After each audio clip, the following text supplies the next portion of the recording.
Be grateful for all this clamor. That is the sound of thoughts clashing.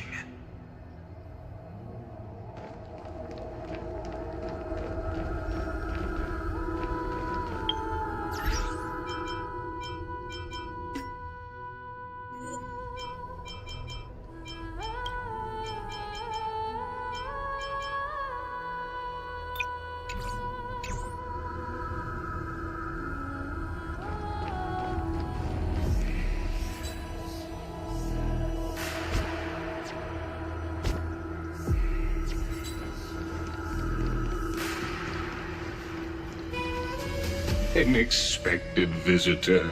Welcome once again.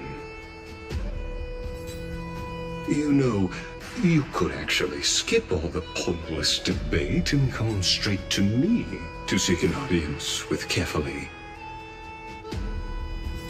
I have no reason to refuse you, do I? You may not, but kindness has. Whoever gets hold of Kefali's core flame will get to rule over Akama. She's wary of me, so naturally I had to gain her trust. I would say that debate was not at all pointless. Very true. In my view, this individual has gone to great lengths to get close to Kefali. He might very well be plotting something nefarious against the Titan. Are you still willing to let him pass, knowing this? Yes, very much so. All living creations are always free to visit Kefali's transcendent vessel. This comes with being the World-Bearer.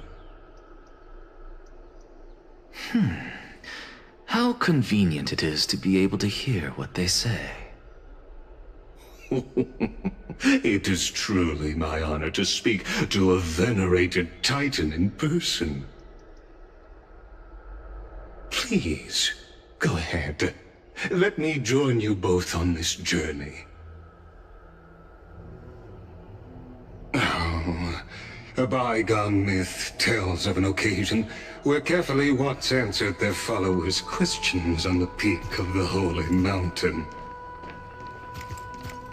Their followers have since believed that scaling this Titan cliff is one way of being with the god. Hear that? It's not every day that you get to climb a mountain with Circes. You should sing me a hymn of praise. Titan hymns are beyond me.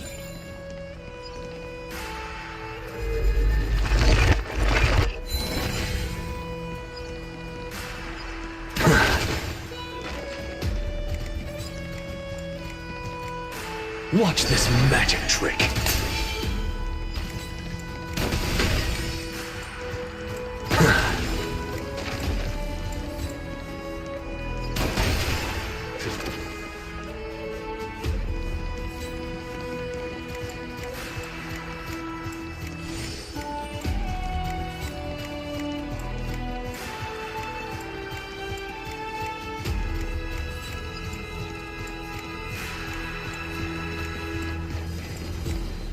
Go on ahead. Take this Yanis shortcut, and the long pilgrimage stairway will be waiting for you at its end. I have to admit, I never expected you to not ask me anything. Not even my motive. Because I know very well what it is you are after. As the saying goes, a gentleman helps others achieve their goals. I have a feeling that your theory will be validated. I believe Kefali will not deprive you of your right to ask. I hope things go... It is my hope that you bring a much...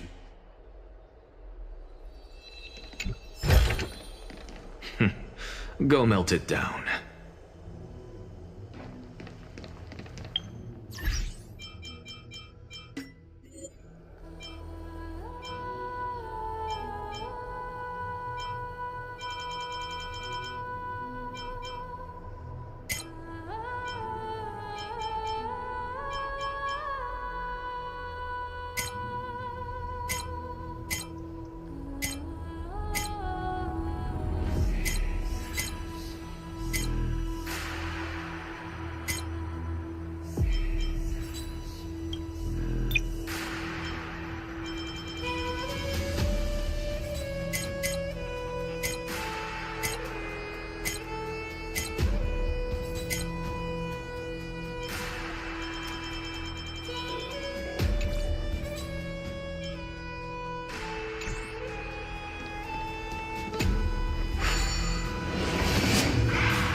Honestly, this is my first time going up to Dawn Cloud's peak.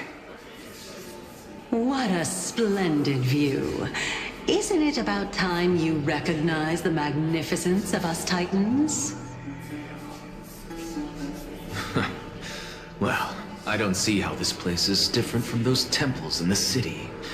All they have are magnificent facades. And even though I've come this far, I'm still doubtful about getting useful clues from him. I must be getting ahead of myself to be expecting to hear something nice from you. Oh? Haven't you been in my head for some time now? It's high time you get used to how I feel about things. Alright, we're just a short hike away from Kefali. No time to waste here. So the intellectual debate from earlier was too draining for you, huh? If Amphorius gets a new lease on life, you should focus on strengthening your body and stop shirking social interactions. Save your concern. The Titan is in sight. Can you make it? Why? Are you going to carry me up if I were to fall now? I know how far I can go, so just hold your tongue and come along. Fine then. I guess I won't say any more. I'll just wait till your soul dissipates completely to gain control over your body. Wait. Who is that? Cersei's? Hey, look at that. Huh? What should I be looking at? Am I hallucinating? Or do we even get to see souls when we're close to dying?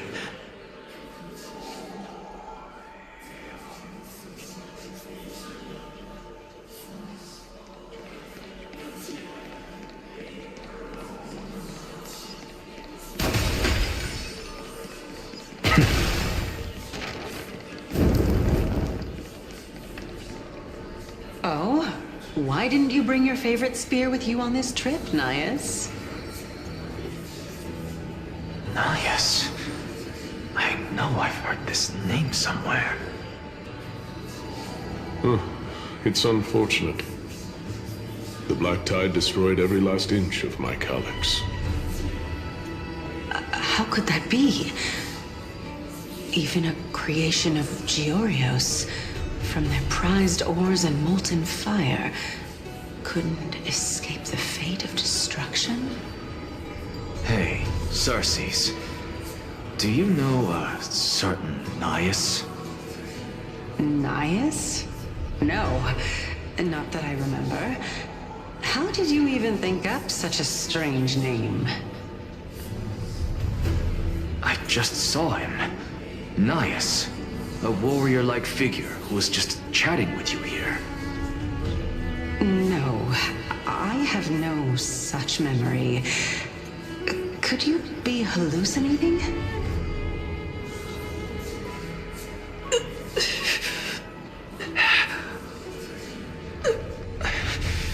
This is a departed spirit?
suppose I can just ignore this.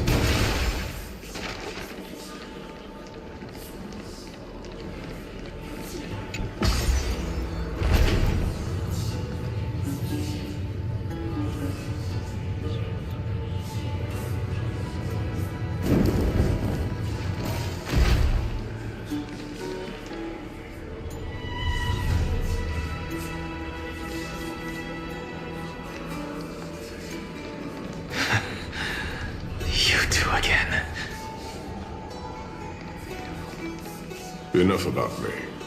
Did Kaus ever reply to you? Well, regrettably. Seems like the price of becoming a demigod. House. I've never heard of this person. Which Titan's authority did he inherit? Look on the bright side, Nias. Since we've come all this way, I doubt he'd snub his old friends, would he? Let's just hope we mean as much as the world to him. Hey! Are you seeing that same hallucination again? Yes. It's still you and Nias, but you're now talking about a certain Kaus. I'm guessing he's one of your companions? Kaos? This name sounds just as strange to me. Never mind. I think I know what this is about. If things are as I thought, then they aren't hallucinations, but the souls of people. What? But if those are the souls of the dead, then what am I? Beats me. For all I know, you're just an illusion I conjured up in my dying moments. Let's just keep going. As long as I take in more sights and hear more stories. Know your limits. Wander too far among the dead, and even I might not be able to save you.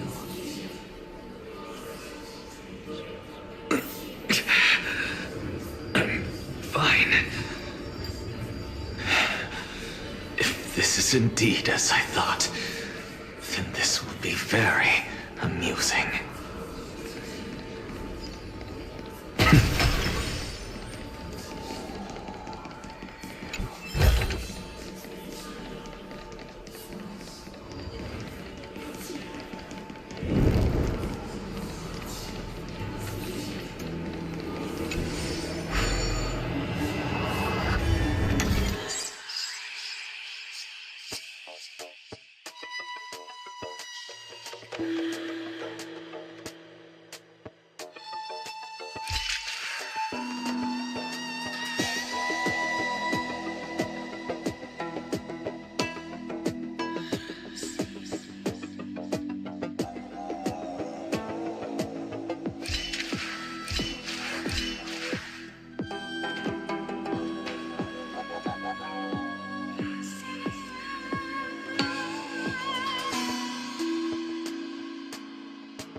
again. I'm sure you wouldn't mind a snooping ear.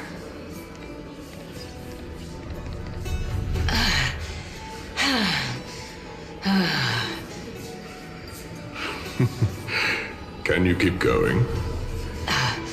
Of course. And just... If I knew we had to climb a mountain, I wouldn't have come along with you. I guess this also counts as one aspect of the world-bearing burden. If Amphorius does have a next life, you may want to get your body in shape. Keep your sarcasm to yourself. I'm not getting anything of value from them. I would sooner throw myself off this cliff and hit rock bottom than exercise even a little. I am Calypso of the eminent Seven Sages, after all. Training would make me no different from those Helcalithist barbarians. Calypso. She's one of the Seven Sages. A member of the Grove? No, she can't be. I would know her name if she really were one of the Seven Sages. Hey, Circes. Does the name Calypso ring a bell? Circes? Daggone. Doesn't matter. I can do this myself. Looks like I'm nearly there now. The land of the dead.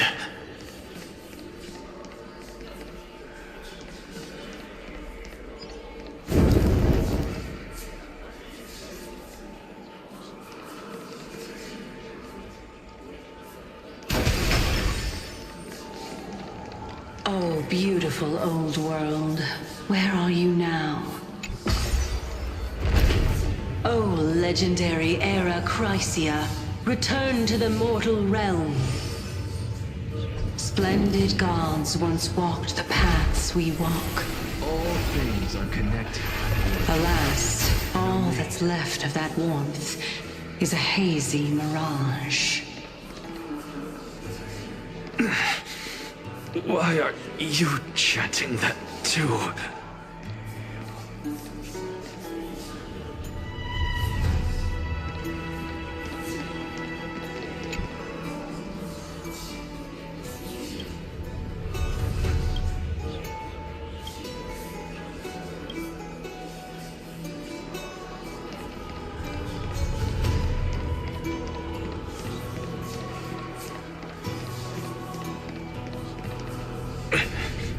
We're here, finally.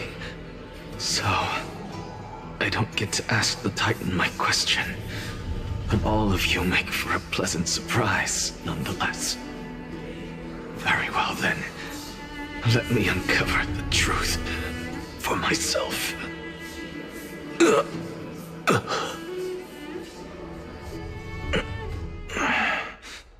Did I still fail to make it in time?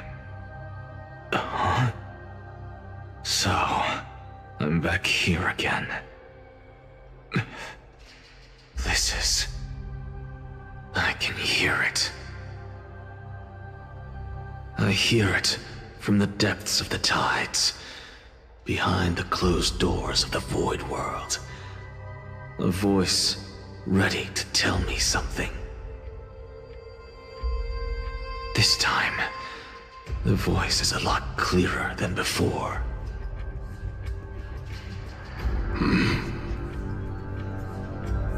Since we've come this far, let's just wait.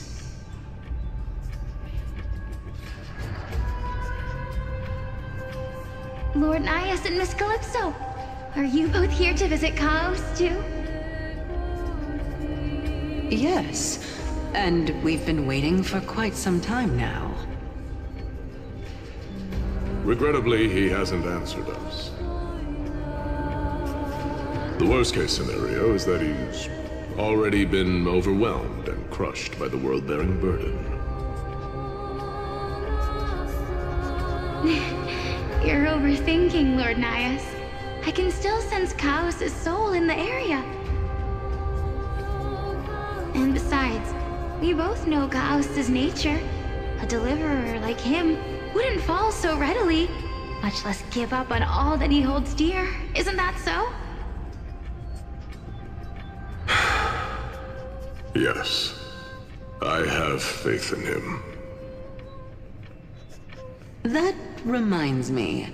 Why are you making this trip alone, Polixia?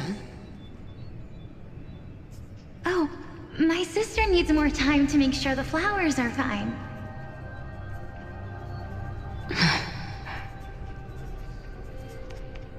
Such a pity.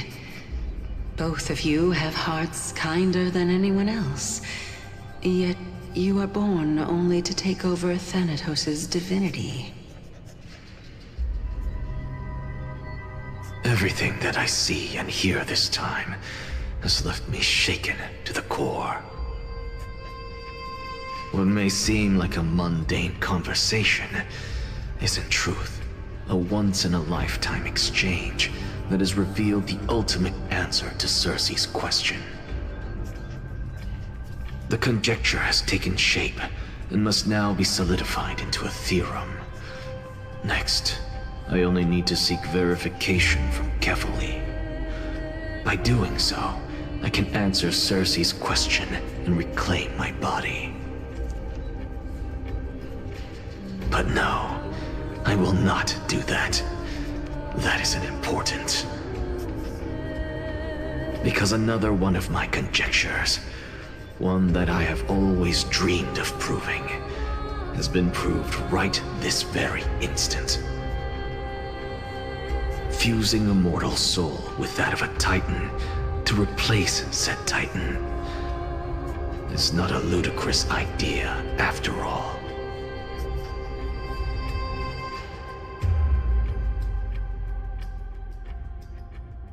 What are you thinking about?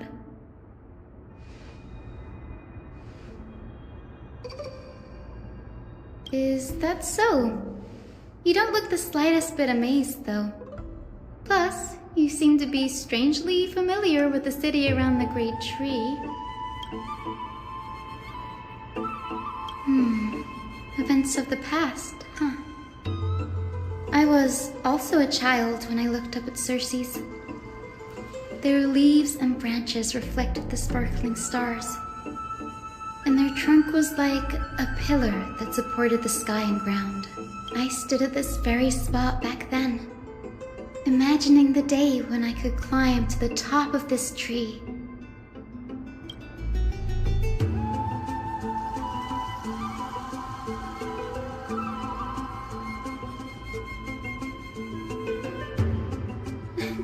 Don't read too much into it.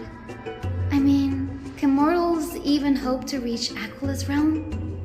They're a strict and draconian god, nothing like Cersei's. Reason is willing to share what is theirs with others, but Sky only expects people to revere them. You get what I'm saying, right, Denny? After all, the Titan that imprisoned you and Grey here in Amphorius is none other than Aquila themselves.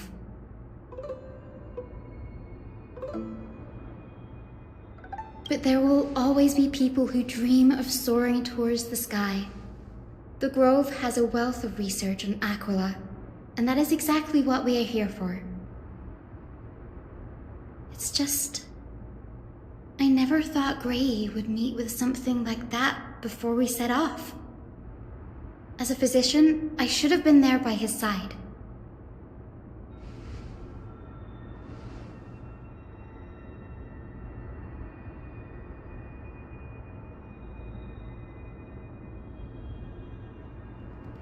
Yeah, there's no rest for the weary, huh?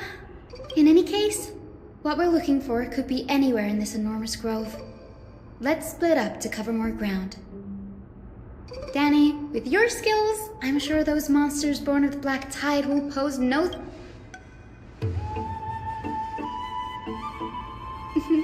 Have you forgotten that you're talking to the chief physician of the Twilight Courtyard?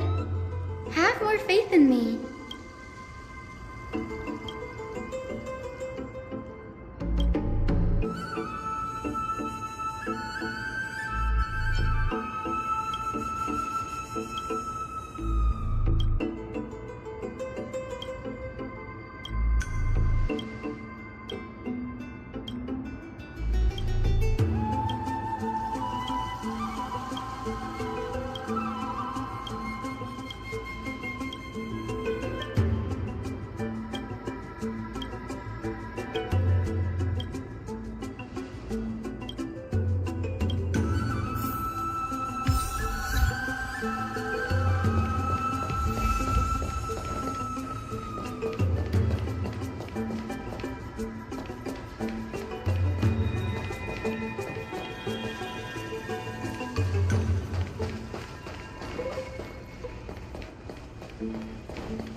You want this? Fine. Take it and amuse yourself.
Take a look. This is pure genius in action.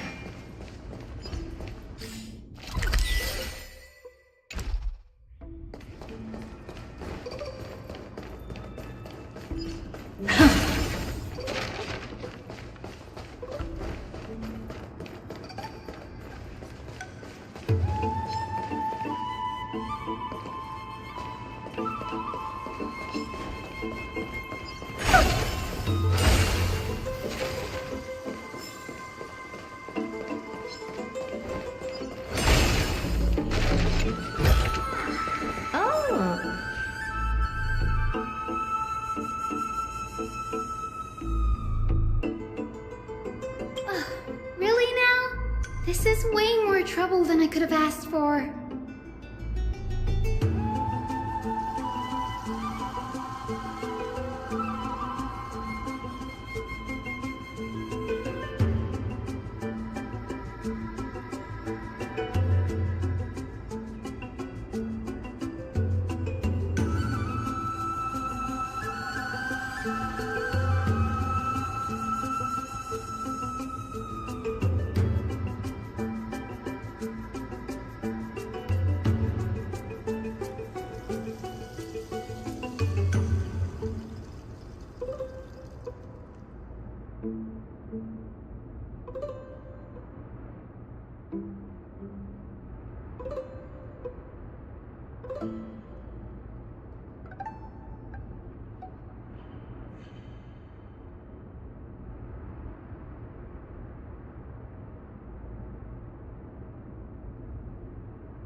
Or you could sit back and watch.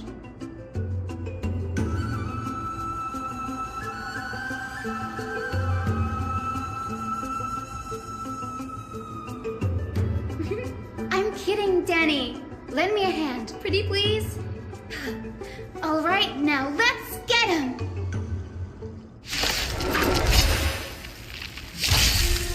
I always deliver. There's no backing out now, for me or you.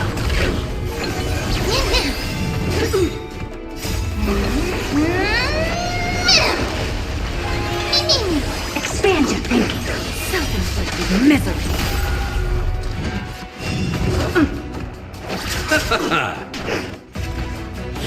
Just a graze.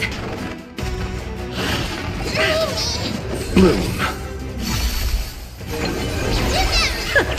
Open sesame. Endless riddles. Nothing but a void.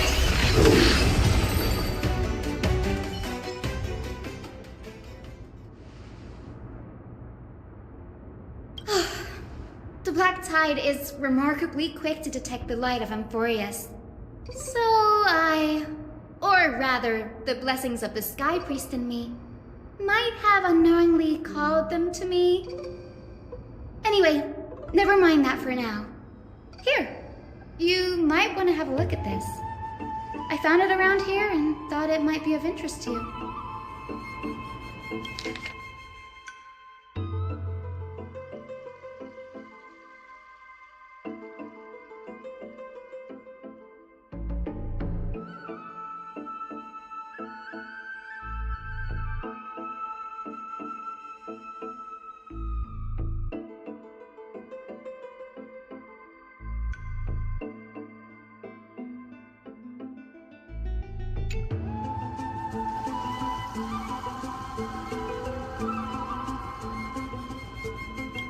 This is new.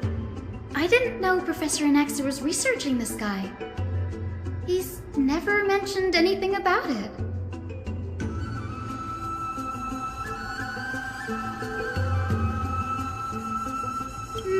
Might is an understatement. Anaxa has never been one to venerate the gods, nor has he ever found it within himself to put any faith in the prophecy. People have come to think of him as a heretic, even in a place as liberal as the Grove. Yet, it is also this very blasphemer that Circe's favors. Fate sure works in mysterious ways.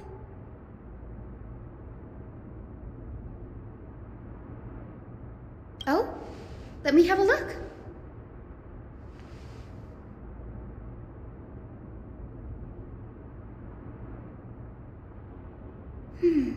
By the looks of them, these scrolls are records of two conversations that took place in the same setting, one after the other.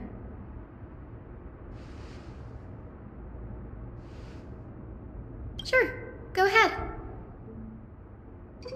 The Grove of Epiphany is home to 7 schools of thought. While all 7 schools are founded on the ideologies of Thalesis, the first scholar, each is unique in its own way.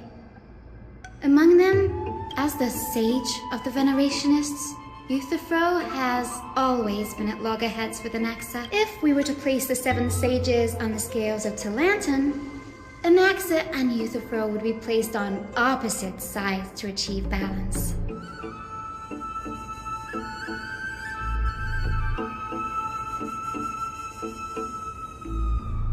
Nearly everyone in Amphorius has heard the story of the skyships by now. Aquila's stature is loftier than the heavens, and their divine retribution is merciless.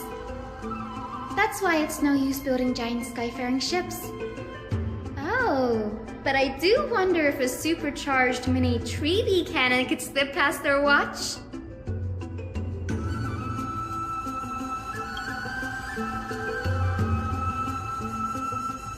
Newsporists primarily study the application of alchemy in soul repair. Everyone considers Anaxa a blasphemer, but that has never stopped him from sharing his ideas, no matter how taboo. If you must say that he's hiding something, then it's likely what lies beneath his eye patch. Anaxa often says that every failure brings us one step closer to the truth. Perhaps, to him, the crash of the skyship carries a different interpretation. The firmament is not impenetrable.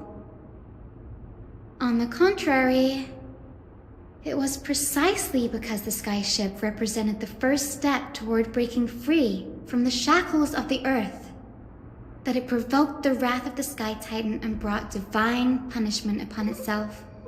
It's a shame that the majority of the Grove's research on Aquila was headed by the Venerationists, with sacrificial rituals making up a predominant part of their findings.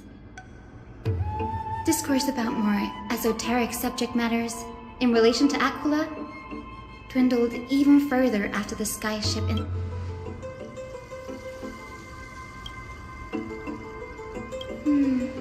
That's what I'd like to know. What are these experiments he's involved in? Even I, the assistant lecturer, know next to nothing about them. I have a bad feeling about this. Could there be more to what happened at the Grove?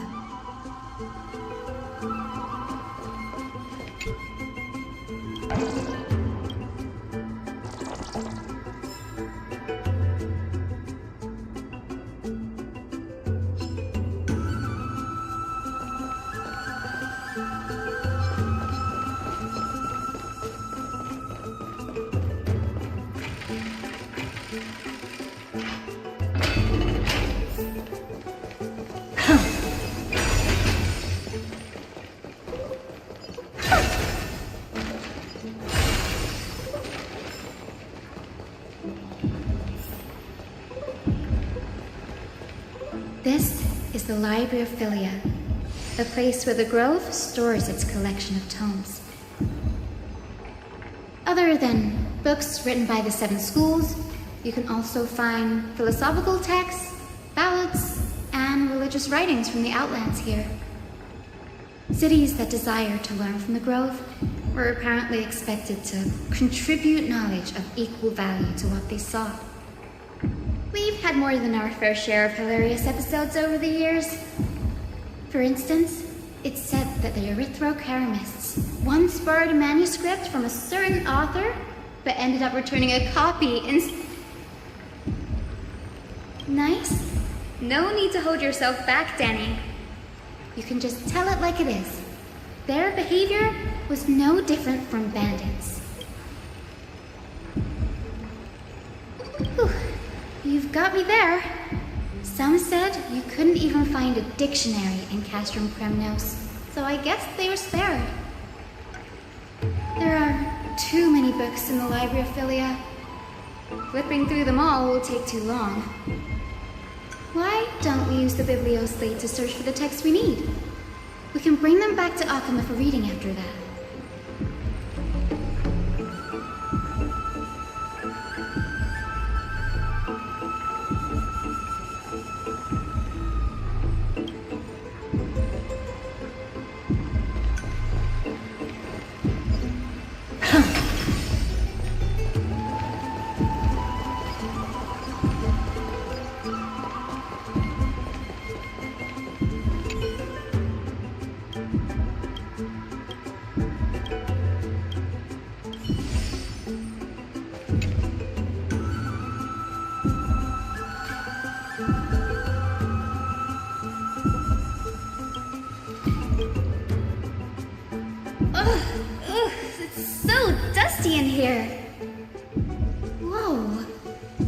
These all complaints about him.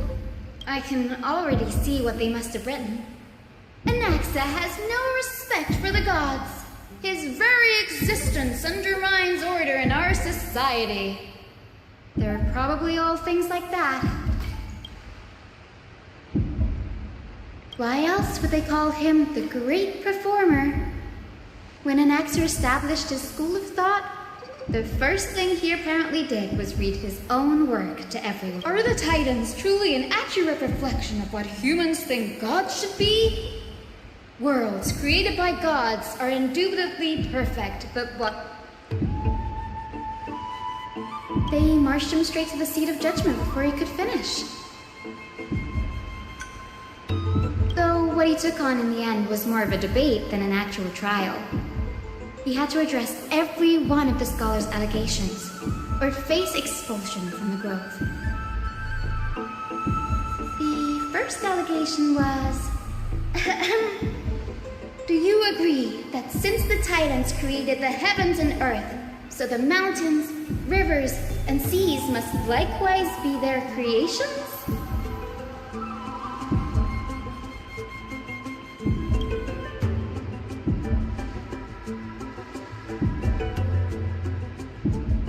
Anaxa would have probably been spared a lot of trouble if he had answered this way. Instead, he quoted past instances of the Flame Chase journey and posited that humans have the potential to take over the divinity of Titans. Needless to say, his critics didn't take kindly to his answer, so they followed up with a second allegation. You claim to be studying souls, yet you are, in fact, defiling them and committing acts Anaxa always wears an eye patch, never removing it, even when alone. Some say he used one of his eyes as an alchemical ingredient. Every being in the world owes their safekeeping to Kifili, and this is even more so for the Chrysos heirs who have divine blood coursing through them. If he has really done something of that nature, then it'd indeed be sacrilegious. Thankfully, they had no way to prove it, so it amounted to nothing more than an allegation in the end. One by one, Anaxa engaged in wars of words against those who would challenge him. Toward the end, a scholar asked him, Anaxagoras, have you any respect for the gods?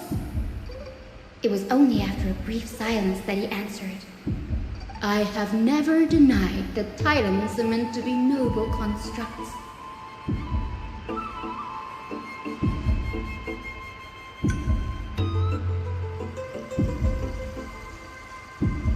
Yes, I'm not sure how that controversy was eventually resolved, but what's for certain at least is that Anaxa was allowed to stay in the Grove where he continued his research, despite being regarded as a heretic.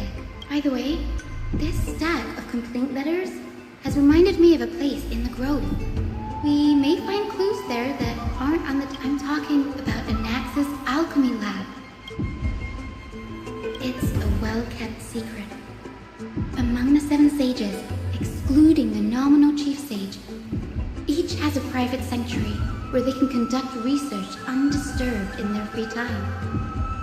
Even the administrators of the Library of Philia are restricted from accessing those places and documenting the sages with the Grove in this state.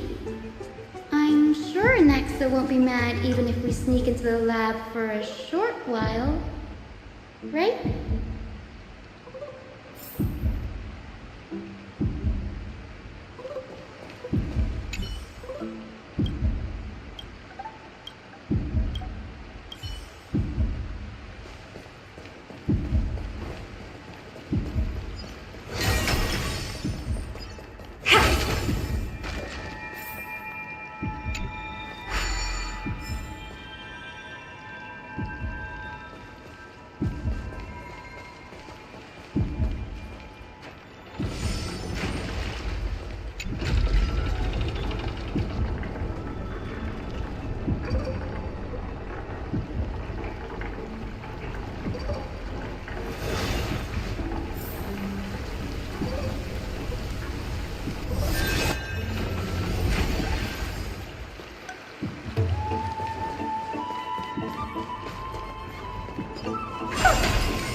this is the place, but where is everything?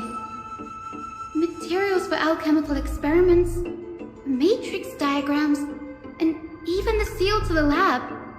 They're all gone. The black tide destroyed it all.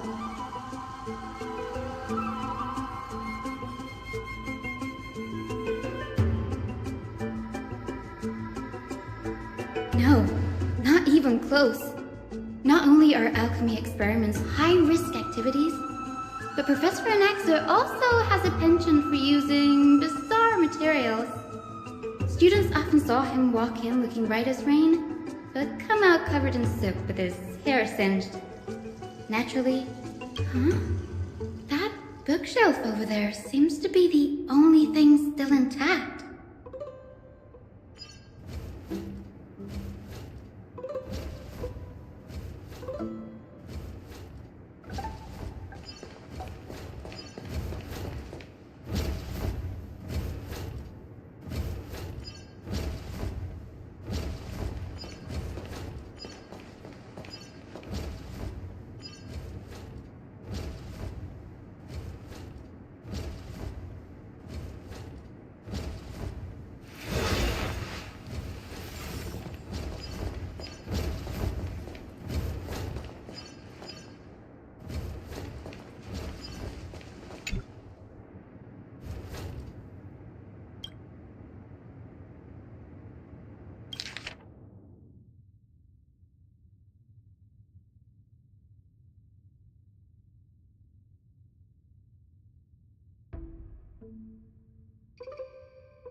What's going on?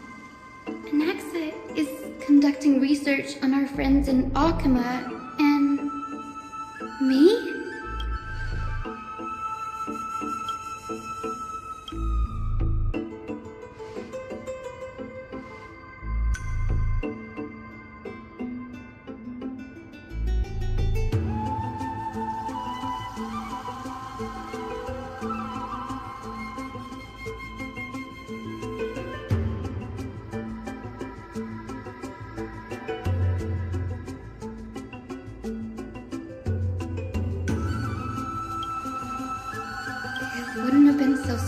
He had focused only on Cassie, given her own curiosity about her origins.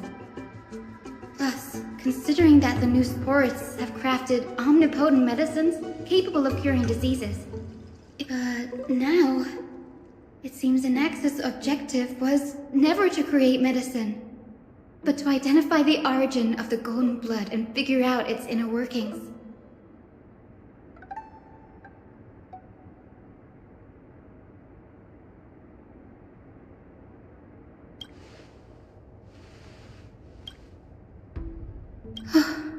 Annie, look at this. I have a bad feeling about this.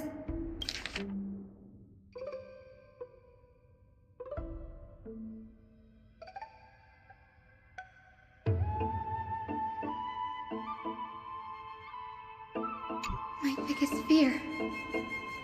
It's come true. After going through his notes, I think I can piece it all together now. Anaxa was carrying out experiments on soul transmutation.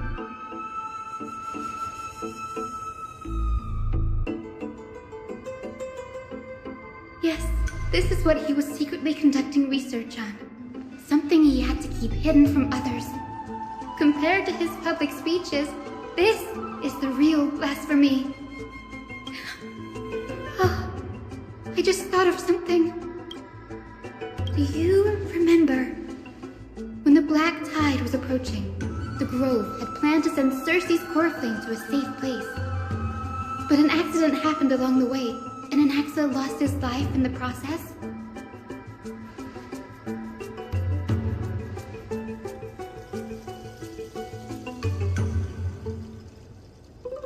That's right. But what if Professor Anax's fusion with the core flame of reason wasn't an accident? Put yourself in his shoes, knowing that the black tide was closing in and your time was running out.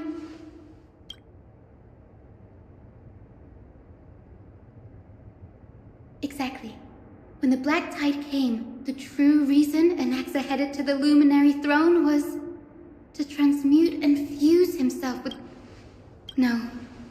Judging from how he reacted after the event, the results came as a surprise. The manuscripts detailing all the alchemical formulae have been taken away. Like, what? No. No way.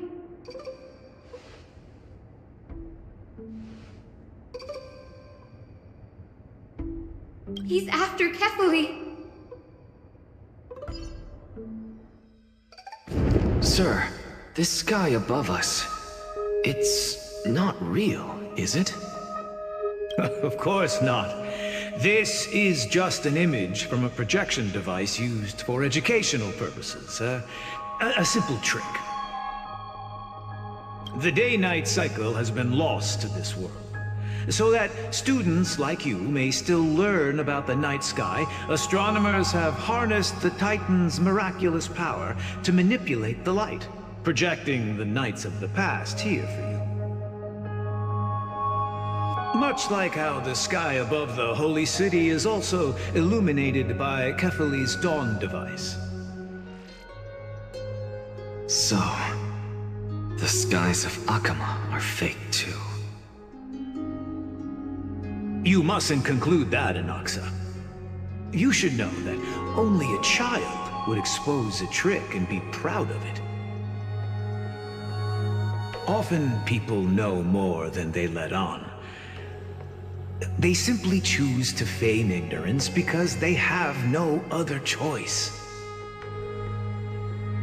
Then they're just deluding themselves. People believe in Kefali's tale of Genesis, accepting wholesale whatever the priests preach. But we're different. We've already walked out of the firelit cave of ignorance. We have already realized that we live in a world where Titans make the rules. Even when we look at the sky, we're only seeing what they allow us to see. Rather than gazing at this mockery of a night sky fabricated by them for the rest of my life, why shouldn't I be the one to take control of the projection device instead?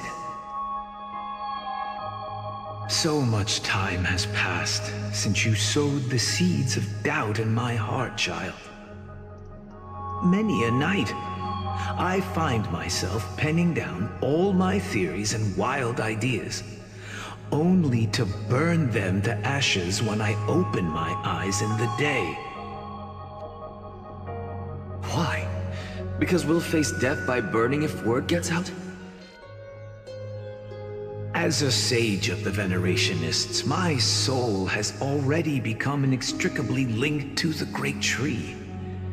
Every word I say and every move I make is certain to influence every leaf, every branch, even the tree itself. But above all else, my days are numbered. Instinctively, I have my doubts about the golden blood and the human soul, yet I have no means of verifying them. The golden blood in my veins is woefully thin, and I am loath to waste what little time I have left obsessing over a hypothesis that cannot even be proven in the first place. But I can, sir. I can do it for us. The time is right. Give me all that I need, and I shall accomplish this grand feat on your behalf.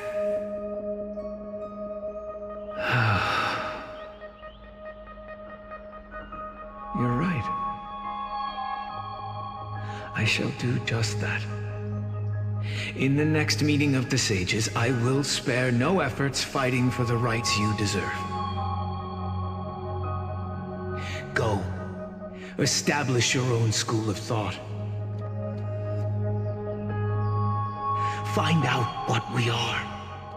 become the one who conquers the ultimate truths of the world. Child of humanity. You didn't go to such lengths for an audience with Kefali. Just ask him a few questions, did you? So, you figured it out. If I were as foolish as a Dromus, perhaps I'd throw myself down and prostrate before their greatness, begging for the gods' prophetic wisdom. Well, sorry to disappoint, but I'm no Dromus. Alas, I am a human, standing tall on 2 feet, possessing both intellect and pride. Before such power, does it make any difference whether you're a human or a Dromus? I'm sure you're familiar with the story of the Styxians. When the raging waves threatened to swallow them, they didn't just give up and become sitting ducks. No.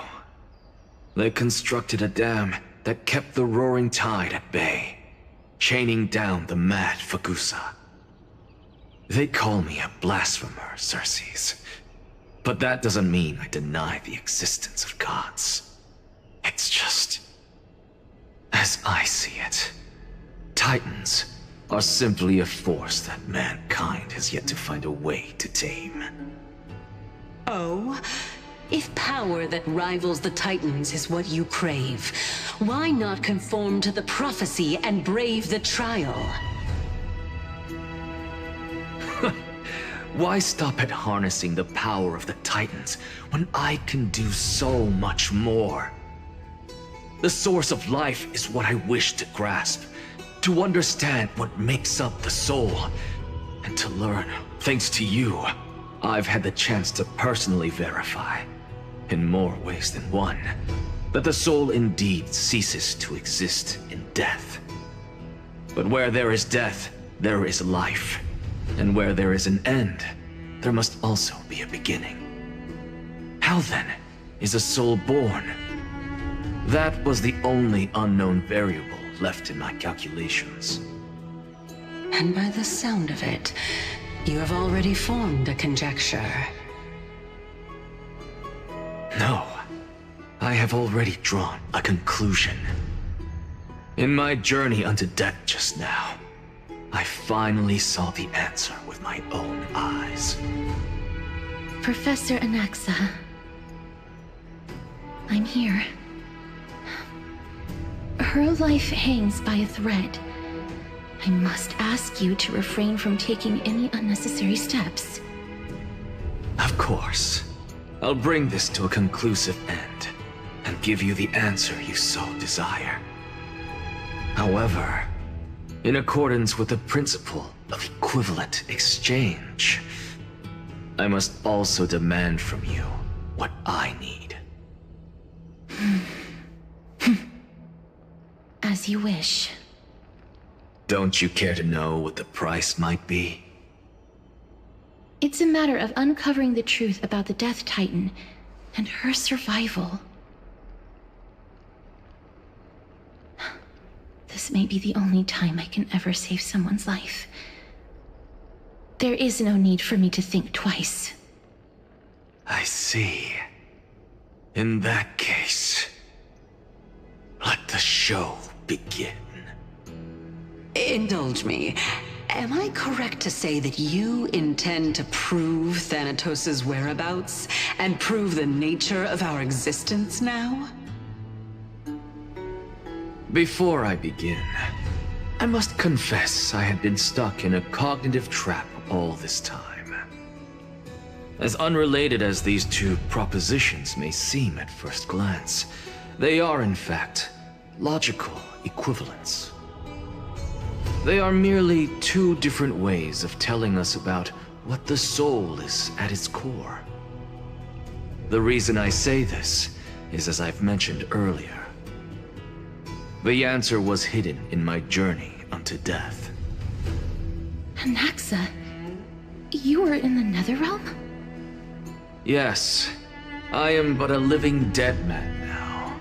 But that's not important. What truly matters is, I overheard a conversation between heroes. That's not all. Remember how I said you were a part of that conversation too, Circes? And I've told you that I have no recollection of such an event.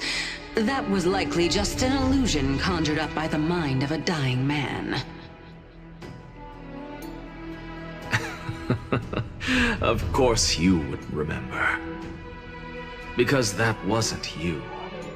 That was Calypso, one of the 7 sages of the Grove. Calypso? That's the name I made up on a whim when speaking to this girl. How do you know of it? And surely you jest. Don't you think I, of all people, would know if that were the name of one of the 7 sages under the shade of my tree? Don't you claim to know the Grove's past like the back of your hand? It seems you've lost even the memories seared into your soul. Use your head, Circes. Since all of this took place in the realm of the dead, it stands to reason their likenesses are of souls from the past. The living cannot step foot into that world, so who could they be? Think about Calypso. Why does she share your likeness? Yet you have no idea who she is. The answer is evident, is it not? Those fallen heroes are the mortal incarnations of the Titans before their ascensions to godhood. The gods aren't master creators born out of thin air, and they are no different from humans, because they all evolved from one.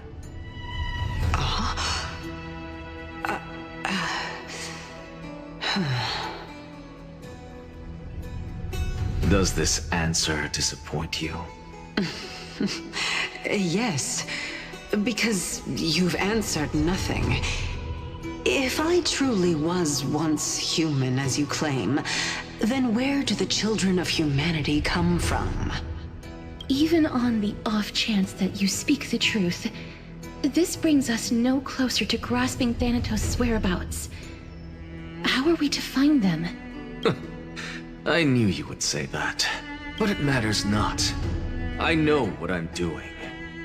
Actually, why don't we have this supreme being standing before us tell us everything?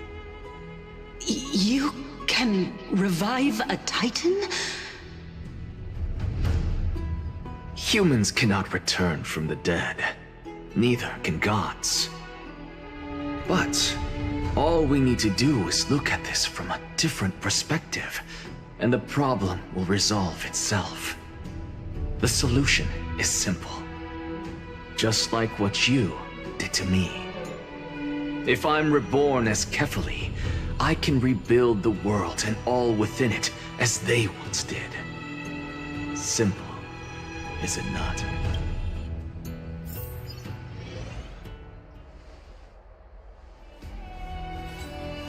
I have news from Hyacinth and Danheng. Anaxa might be trying to do something with Kefali's divine body. Kefali? But what could Anaxa want? Is the Council of Elders going to sit around and let such a... That is not possible. He is indeed the great performer, capable of fooling anyone and everyone with his tricks. I'm sorry. No need for guilt, for this is good news to us. The Council of Elders has found themselves a traitorous ally. Anaxa's ambitious desires will be something we can exploit.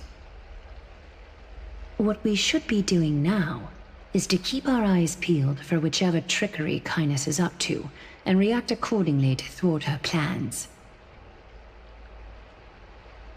Being Akima's political center, the Demigod Council holds just as much significance as the Vortex of Genesis.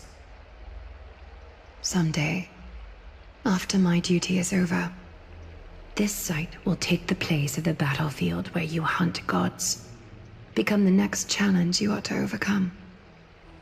Till then, it's best to get used to this place as soon as possible.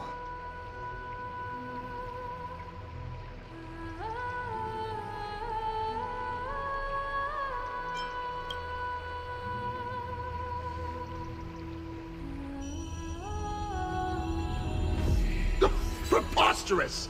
The Christos only have their standing because of the Council of Elders! How dare they trample over it!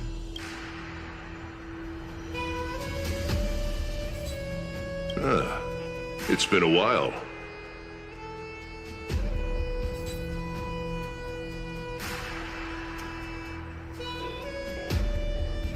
That's fine. I recognize you. The young lord has nothing but good words about your courage. It has indeed been some time, Lord Crateros. What brings you here in such haste? Shh! Keep it down. Be more vigilant. See those duplicitous dogs over there? They do the dirty work for kindness. I've already ordered my people to hold them back, but we should still lay low. Unless you're itching for a bloody fight to get a workout in. My bad. So, did something happen? Did you hear thunderclaps last night?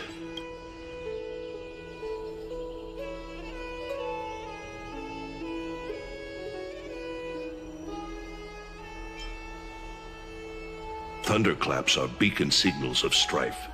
They are a message from the young lord. He threw a spear bearing several words at Akama. Watch out. The Flame Reaver is back. I guessed as much. We didn't actually kill them back at the Kremnos Arena. I figured this is something you would want to know. We Kremnoans never back down from a fight. So if you plan to take that thing down in a battle, reach out to me anytime. You have my gratitude. I will let Aglaya know about this right away. Remind her to be on her toes while you're at it. That vicious kindness has been unusually active lately. Those lackeys she keeps under cover have been going in and out of the city a lot more frequently these days. Some even seem to be getting Kremnoans to defect to the Council.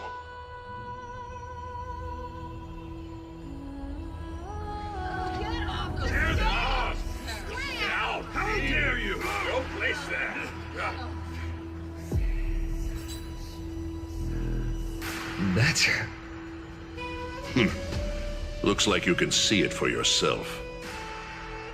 We should get back. Thank you for the intel, Lord Crateros.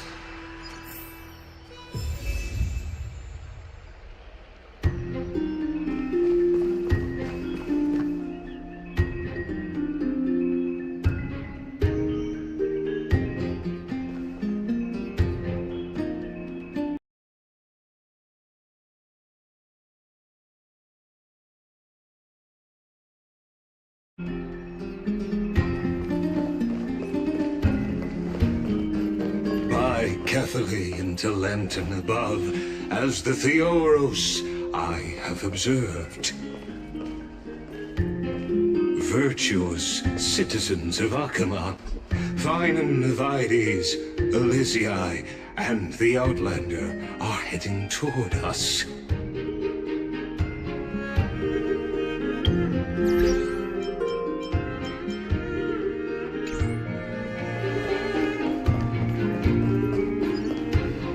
Aglaya, what happened here?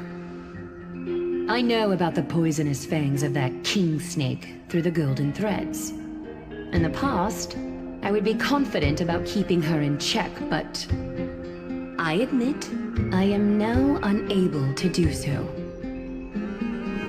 What do you mean? It is no longer about eloquence or arguments. I have been a demigod for far too long. I hardly have any humanity left. Before I realized it, I have become no different from these hypocrites, no longer capable of relating to the people. This has come a lot sooner than I expected. But perhaps it is time. I need you to step up, Finan, in order for me to retreat behind the scenes. Yes, this is my duty, but... It is far easier for the Council of Elders to fool many than just fool one person. Their so-called more support is no more than a ruse to distribute power using words instead of lances. There is no glory in winning this debate, but that makes having respect for humans so much more priceless. Finan, you are a Chrysos heir without flaw, capable of relating deeply with humans. I appreciate what you've taught me, Aglaya. I hope we'll live up to your expectations and win this debate.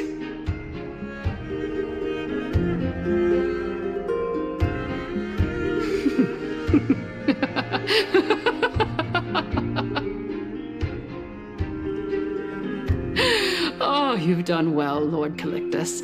Let me take over and personally close this debate for today. Dearest counselors, let it be known that I sorely miss the blissful times portrayed in lyrical poems. Back then, Amphorius was home to nearly 1,000 cities, each with their own local faith, while gods walked the earth and shared close bonds with humans. Yet, in the present, people from all over are forced to leave their homeland to seek refuge in the holy city, where they hope to rest under Kefali's protection. All of us have long been in the same boat, with no way out of this plight. We didn't have a choice in the past, but now, the Council of Elders brings to the table a new possibility. All I have left is one question for you. Would you rather strive toward the unheard of Era Nova, or return to the prosperous Era Chrysia of our past? Make your choice. Now, which of the two would lead mortals to an ideal future?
We all know that Era Chrysia is a thing of the past, Lady Kindness. Please, enlighten me. How does the Council of Elders plan to turn back time? Let the 3 Titans of Calamity be born, and Era Chrysia is nevermore. But bring demise to those Titans, and Era Chrysia will descend upon us. Know that the Council of Elders is never one to make empty promises. Look at who we have on our side. Anaxagoras, one of the Grove's 7 sages, and Castorus, Idonia's goddess of death. With the help of these 2 heroes, I can promise all of you that Era Chrysia will exist once more. Aren't they Chrysos heirs? They're supporting the Council of Elders instead? It's clear from the start that these heroes do not get along well in their group. All the more proof that Aglaia isn't fit to speak on behalf of every Chrysos heir. I am in favor of Era Chrysia. Era Chrysia!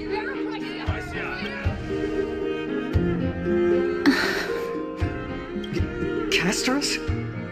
Why are you standing over there? You finally arrived, Anaxa. So have you. Don't worry, Aglaia. Well, I know that you have many queries. Could you continue to converse like how the citizens normally do? Tell me, dear citizens, if we successfully retrieve and return Thanatos' core flame without anyone passing the Death Titan's trial, what would happen next? The answer is simple. We will have a chance to rid the world of death and bring Amphorius back to an era when all beings live forever. We'll usher in a new future that will be entirely different. He's one of the 7 sages. That's impossible. Your proposal is much too idealistic. As long as the Black Tide still exists, how can we go back to the old days? Remember what I previously said? Kefali's core flame is guarded by the secret power of the Council of Elders. Plus, Fagusa's water curtain will be able to block out any external perceptions. Tell me, dear citizens, have any of you ever seen even a glimpse of the threat that this person is talking about anywhere within the walls of this majestic holy city?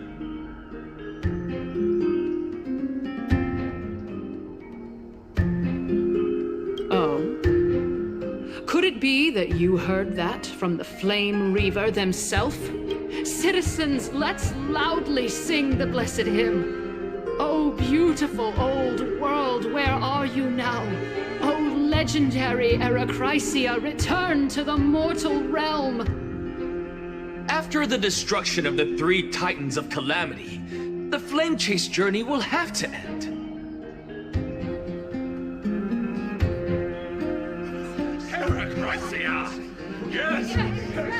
This is bad. The masses are now totally riled up. Anaxa, pray tell. Everything that you've mentioned hinges on the premise that we can find Thanatos' existence, right? Thank you, Lady Aglaia, for still caring about this city. However, dear citizens, we are truly fortunate and blessed. For Castorus, Idonia's goddess of death, will surely find Thanatos under my guidance. What? With that, I solemnly promise that the core flame Lady Castorus brings back will be personally managed by the Council of Elders. Thereafter, if we are able to garner the support of all of you at the Citizens' Assembly, we shall spare no effort in ensuring that the Era Chrysia will return to our world once again.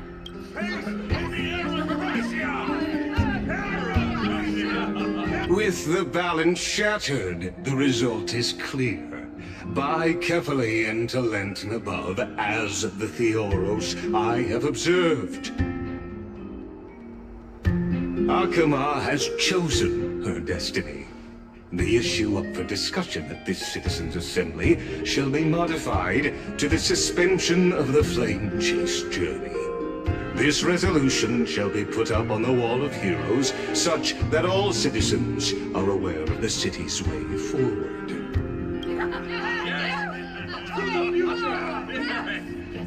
Aglaya, dear Aglaya. What has caused your heart to soften? You also don't seem to be as quick-witted as before. Wag your tongue as much as you like. Since the Flame Chase journey has been preordained by the prophecy, our failure has never been on the cards. Well then, I guess we'll find out if that's true at the Citizens' Assembly.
That when I sent you to look for Anaxa, I unintentionally facilitated your partnership with him instead. My apologies, everyone. I know that you have many questions to ask me. I will answer them to the best of my knowledge. In that case, please tell us as much as you can. In actuality, he showed me a past that was both long and heavy. The reason I say this is as I've mentioned earlier. The answer was hidden in my journey unto death. Anaxa, you were in the Netherrealm? Yes, I am but a living dead man. But that's not important. What truly meant.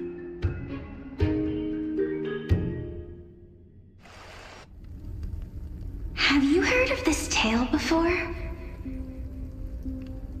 A tale about the ocean god's treasured pearl, our hometown. It was a seaside town which enjoyed the ocean breeze and glorious, peaceful times, thanks to the wisdom of its ruling queen. Until one day, an evil dragon descended upon the town. Its wings were large enough to blot out the sun, while its claws were sharp enough to rip the waves apart. It barged into the tall tower and devoured the queen's beloved daughter. It even settled itself in her bedroom, like a tyrant king. Queen assembled 300 warriors who managed to subdue the evil dragon by chaining it up. However, when the queen slit open the dragon's belly, she realized that the princess had long since been digested, and all that was left of her was a pile of bones. Devastated, the queen wept for several days. It was then that a devious, smooth-talking scholar arrived at the palace and suggested that the princess could be revived through the use of dragon bone and dragon blood. That liar called this process the secret art of alchemy. The princess was reborn! The queen was overjoyed, blissfully unaware that the evil dragon's soul still lurked within the princess's body. As revenge, the evil dragon swallowed the poor queen, the glib liar, the courageous warriors, and all of the town's innocent civilians in a single gulp. Worse still, the souls of the deceased refused entry to the Netherrealm because they were filled with regret. Forced to roam the mortal realm, these resentful souls ultimately converged into a river of souls that would not retreat for a long time. The terrifying death had consumed all. Thereafter, our hometown fell into ruin as well. Until...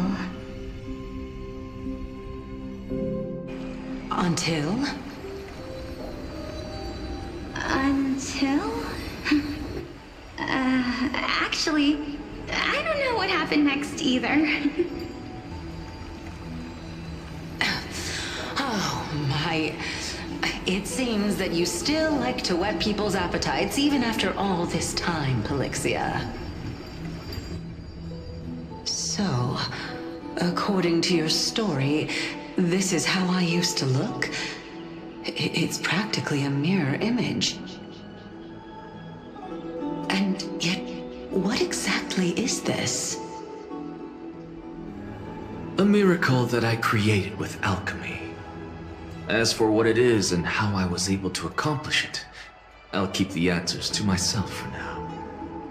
Oh, my goodness. Is this cliffhanger really necessary? Quiet, Titan. Continue to enjoy this splendid play, and the truth will naturally reveal itself. Dragon, huh? I've heard this legend before. In that case, what do you think of it? I think that this so-called alchemy was a tenuous analogy added to the story by future generations. After all, you've never heard of a tradition of alchemy in your hometown before, have you? Indeed. Before I left home to pursue my education, I never even knew that anybody was looking into this area of study. Therefore, we can just treat this tale as a fable told to young children. A fable, you say? If so, what moral is it trying to impart to the kids? I guess it might be the concept of equivalent exchange? Oh? I thought the moral might be closer to something like honor the dead. Huh. What? At a loss for words? No. I merely realized that we're both thinking of the same principle. If life is priceless, then there is hardly anything else in this world that is of equal weight to it, right? Indeed. As expected of the wisest scholar in the land. You flatter me. Why don't I ask you a question as well? Of course. What is your... If I imparted my knowledge of the... Would you use it to resurrect some... What? What kind of strange question is this? I got it. You're just trying to get me to tell you whether I like anyone, right? Let's just leave it at that. That was rude of me. Yes, I would. Oh? Death is inevitable. In the days to come, I'm certain that someone whom I cherish deeply will leave me for good. If such a mighty power really existed, I think I would use it without hesitation.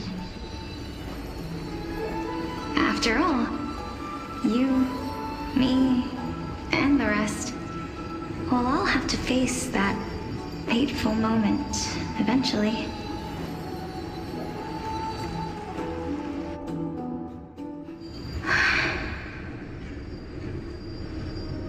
My time is finally here. However, perhaps because of my firm belief in the immeasurable value of life,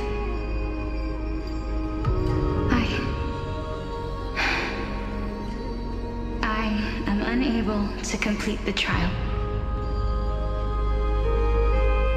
You shall wither, and through that, the dead will sprout again from the remains, and be reborn with the dead flame. It is a pity that fate is such a cruel mistress.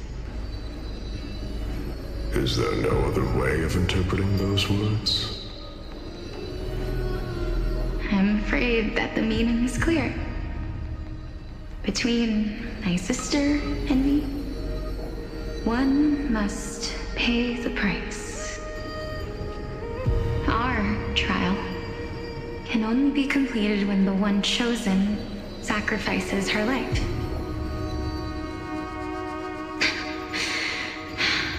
I'm afraid that the prophecy might even have selected a pair of twins for this exact purpose. Fortune makes fools of us all. My sister is prepared to sacrifice herself. And yet, I can't do the same. How absurd. My time is almost up, but I'm still afraid to welcome death. What should we do? If I'm ultimately not able to make up my mind... Since Chaos is willing to guide all of us and leave this trial to the end, there is still plenty of time for you to ponder. That's right. Don't allow the fog of an uncertain future to cloud your mind. Trial, prophecy, the topics that they're discussing seem familiar. But these three people must not have left their names in the epics. Otherwise, I would have some recollection of this. Amphorius's history before the Titans were born was complete chaos. Is that not strange by itself? I have long held three hypotheses about this. However, let's continue watching for now. Calypso, Polixia, and this warrior. I seem to have met him somewhere before. Regarding this matter, Nias, are you confident that you'll complete your trial? Of course. Though, I am worried about what will happen once I've emerged victorious.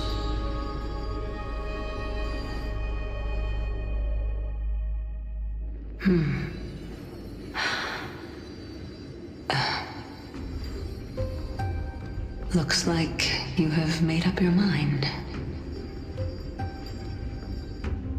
Yes, this is the safest course of action. Completely separating courage, honor, tenacity, sacrifice, and reason. You really know how to make things difficult.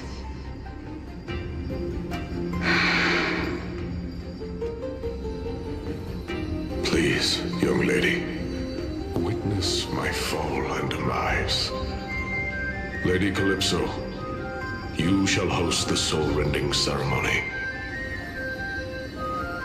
I do not understand. Why would you dare to sacrifice yourself for a future that you won't get to witness? Because this is our destiny. The power that resides within me is so intense that I will one day be engulfed by it. Furthermore, A valorous death before glorious return has always been the path I chose to walk. A journey I began long ago. If your sister or Kaos were in my position, I believe they would make the same choice as well.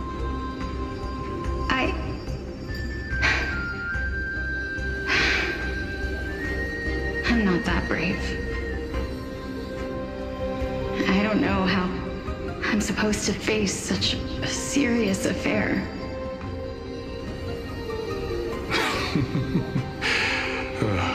Despite being Death's chosen one, it seems you still don't know how to face it. Let's chat, young lady. Perhaps I shouldn't end my journey so hastily. Since there's still time, I'm not worried about letting fate wait a little longer. Of course. This warrior is Lord Anias. As the embodiment of Nikador's divinity, he entrusted his life to us and allowed humankind to end his madness. That means that what I'm currently seeing before my eyes is, in fact...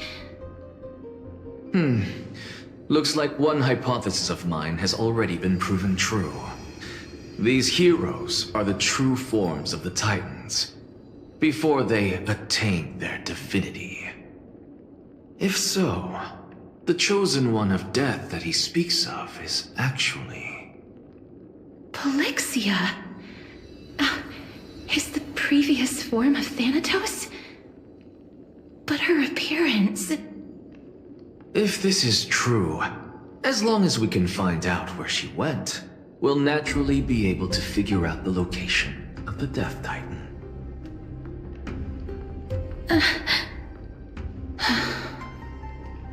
But before that, we first need to witness what ultimately happened to Lord Anias.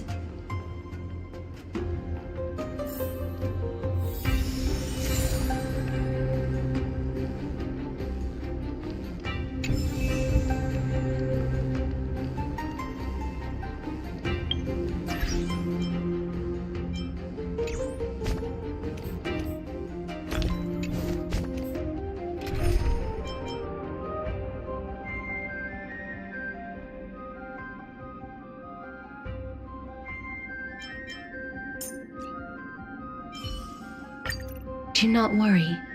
My curse is a blessing on the battlefield.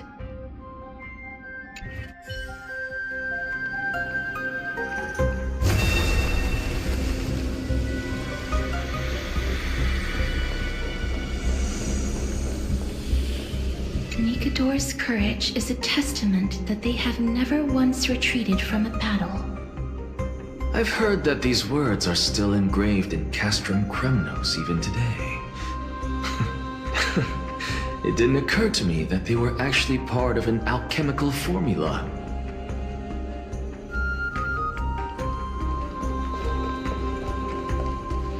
Lord Nias's honor is sealed here. Incredible.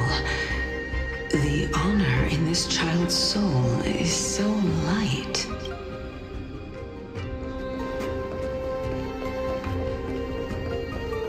Sealed within this statue is undoubtedly his sacrifice. They use their own body as our city walls, keeping out and protecting us from the pervasive spread of madness.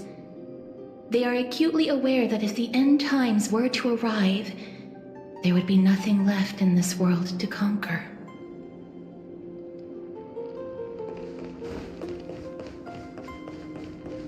I believe that his tenacity is sealed within this statue.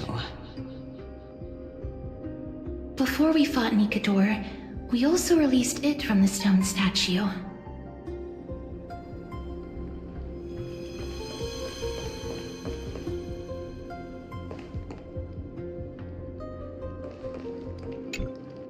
Honor, courage, tenacity, sacrifice.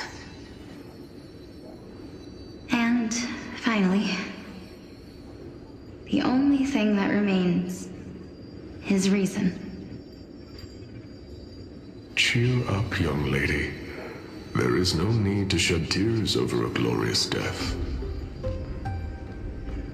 All farewells in this world are sorrowful, Lord Nias. No, young lady. As a warrior, I have witnessed too many bitter deaths. But now, all I feel is peace. I did not know until this moment that mortals could live their lives in such a way. Although only a sliver of your soul remains, you remain so optimistic. Or maybe the truth is that you aren't able to feel sorrow anymore. To be honest, I don't know either. But I am certain of one thing. This is not an acceptance of death nor apathy toward it. It's not even a feeling of despair. I am just enjoying what remains of my life to the fullest. Enjoying? Indeed. Along this journey that we've taken together, not only have I changed the world, I myself have also changed in the process. And now I have reached the journey's end. When I look back and see the grand epic that I've personally written, how could I not revel in that fact? But when you depart the mortal realm, won't all of your accomplishments be reduced to nothing? Separation and death are two sides of the same coin. Reconciling this doesn't come easily for a mortal.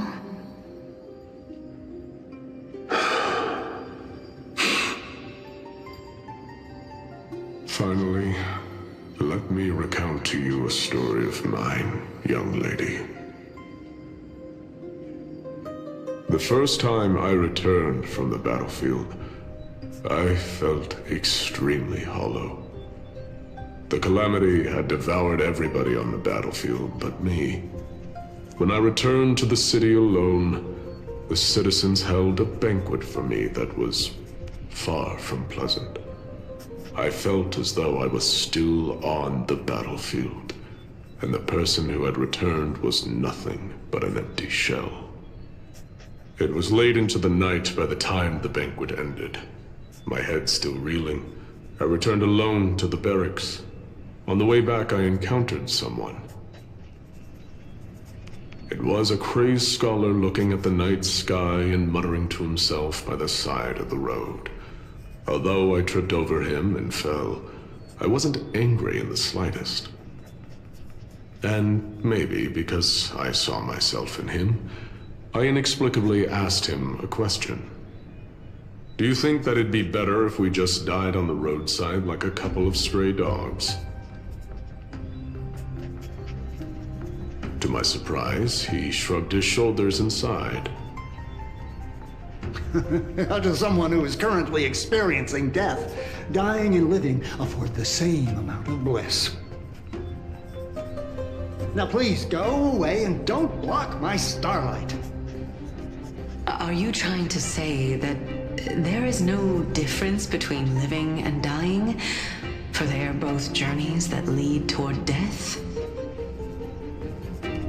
That's exactly what life is, and death is, but a scale to measure how valuable the journey was. Journeys and epics are only glorious and magnificent because all things eventually fade to dust. Therefore, young lady, don't detest your fate. Instead, willingly and respectfully embrace it. The embodiment of strife telling me about the majesty of the world. Indeed. I believe that when the fated moment eventually arrives, you will be able to understand my words. It is time for me to knock on death's door. I will set up a long table at the end of the road. and humbly await your arrival. When that moment finally comes, let us drink and be merry then.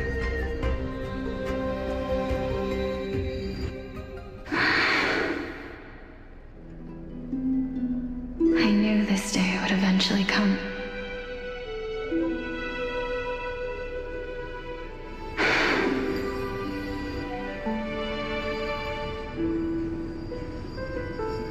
Are the both of you ready?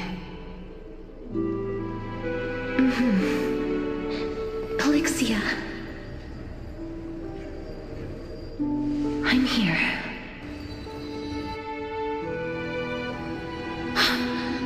What? This... This is quite interesting indeed. Is this... Polixia's sister? Is it... me? Now, it's time for us to fulfill our promises.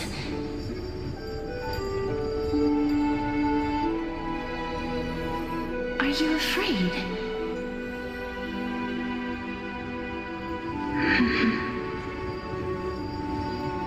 What are you afraid of? That I won't be able to do it.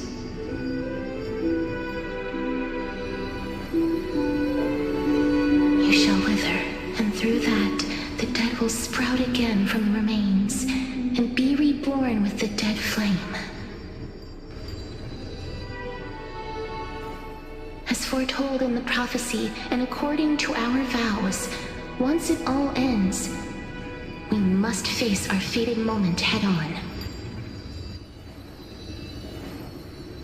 Even if it was prophesized, do we have no say in the matter?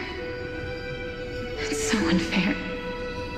Why are we the only ones who are forced into mutual destruction? Let me do it, sister. Let me be death's sacrifice. I was never long for this world anyway. But you're different. I was the one who wasted your life after all.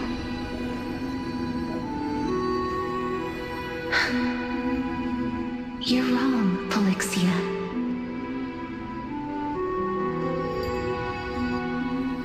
I don't think that my life was wasted. Just the opposite. When I finally arrived at this destination and looked back at the journey I took, I discovered that flowers had long since bloomed along the path I walked. It was you who sowed the seeds for this sea of flowers, one that is more beautiful than the promised land at the end of the world. Besides, I have lived a fulfilling life. Even though I was fated for sacrifice, none of the things that I've experienced will dissipate.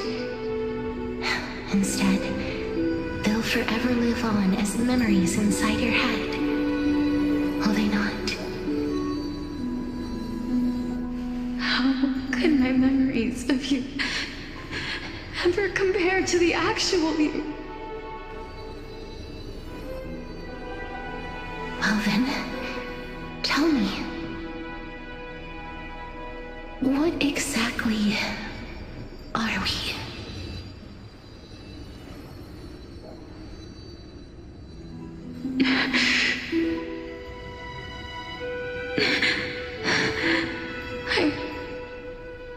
I don't know. I don't know either. But regardless of what the answer is, regardless of how we're shaped by others, or even by this world, ever since we were born, the fact that we existed was predestined, and nothing could erase it. This is why I will always, always be by your side.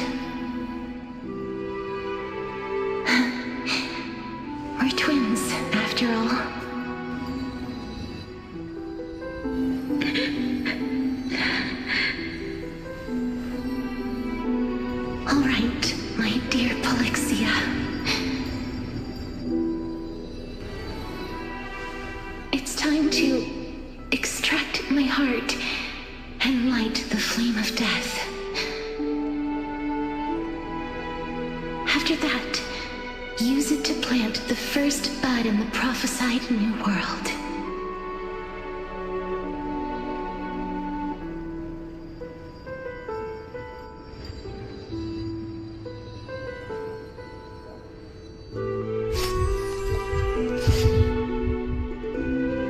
If I imparted my knowledge of the art of alchemy to you,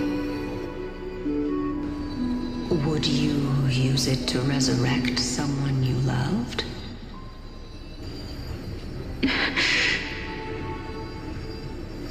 Death is inevitable. In the days to come, I am certain that someone whom I cherish deeply will leave me for good. If such a mighty power really existed, I think I would use it without hesitation. Even now, my answer remains the same.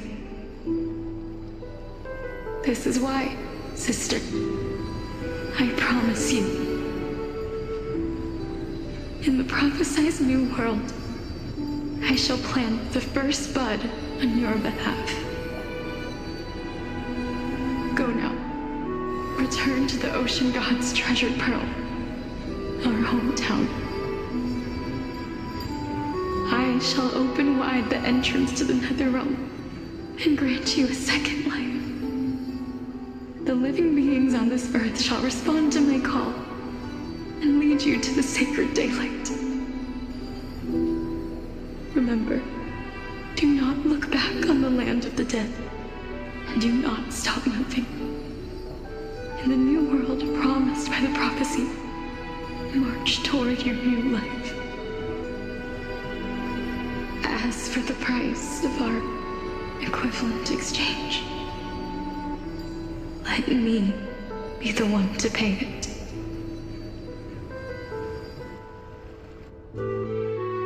Everybody, we've come to the end. Unfortunately, I am not compatible with the Supreme Being, so I was unable to completely fuse their soul into my own body. However, being able to glean all this from them is exciting enough. I'm certain of this now. Before the Titans that we are well acquainted with were born, a group of heroes roamed the land. These heroes followed a prophecy and took possession of divine authorities one by one, until they eventually became the pantheon of the new world. Just like the flame chase journey of today, Amphorius's history is cyclical in nature. Huh. What a startling revelation. This means that the demigods, who bear the core flames, will also become the new Titans at the world's end, thereby shaping a new world? I believe that this is the truth behind the Era Nova, as mentioned in the prophecy. This is utterly unbelievable. Besides, those twins in the past, even if they really are Thanatos, their whereabouts are still unknown even today. Are their whereabouts truly unknown? Didn't Polixia mention that seaside town? The birthplace of alchemy in the tale of the dragon. In our world, there exists a city which perfectly matches that description. Styxia. But the people there worship Vagusa and bear no relation to Thanatos. I have also never been to that place, as in the time of Idonia, it had long turned into underwater ruins. Take this. This is... the Nusporist masterpiece, the Philosopher's Stone. It was made by transmuting all of the sages' wisdom into a single entity, with their flesh and blood as its foundation. Remember, I've mentioned before that the art of alchemy is all about conversion, tempering, and ascension. This process also applies to the pursuit of truth. Regardless of how unbelievable this sounds, the truths of the world have been refined from the impurities. Think about the story of the dragon. This stone will lead you to your real hometown, allowing you to reform the door to the Netherrealm and discover Thanatos' fate. You still look as confident in your victory as ever. But what if your conjecture... Simple. I shall merely admit to the entire world that my experiment was a failure. However, my line of thinking will not fail, because I have already planned. Actions speak louder than words, Castoris. With the assembly about to begin, don't forget... I've already searched for so long. I'm willing to try one more time. While we converse, her life is also slowly slipping away. But before I leave, I have another question. What exactly... That was the world imprinted in Kefali's soul. If we are to prove its existence, you must take the final step. Go. I understand. Hey, child of humanity. Don't get antsy. I still remember the question you posed to me. As a scholar, I do not wish to offer up ambiguous conclusions. Let's discuss this topic again when she manages to find the evidence. I merely wanted to ask, was that stone transmuted from your heart? If so, rebirth is no longer an option for you. Why not? When I was a child, I lost someone dear to me. When I was a teenager, I lost my faith. A while back, although you saved my life, I also lost my soul in the process. Now I'm merely forsaking my body. What's the big deal? Why are you always finding ways to die? Isn't it good to be alive? This is but a necessary sacrifice on my path to transform into the purest of them all. Can someone who's dead even claim to be the purest of them all? Furthermore, if your hypothesis is proven correct, does it not just confirm that the myths are true, and thereby invalidate all? No, it's just the opposite. If my hypothesis is correct, it means that I can actually ascend to godhood and reshape this absurd world that you all have created.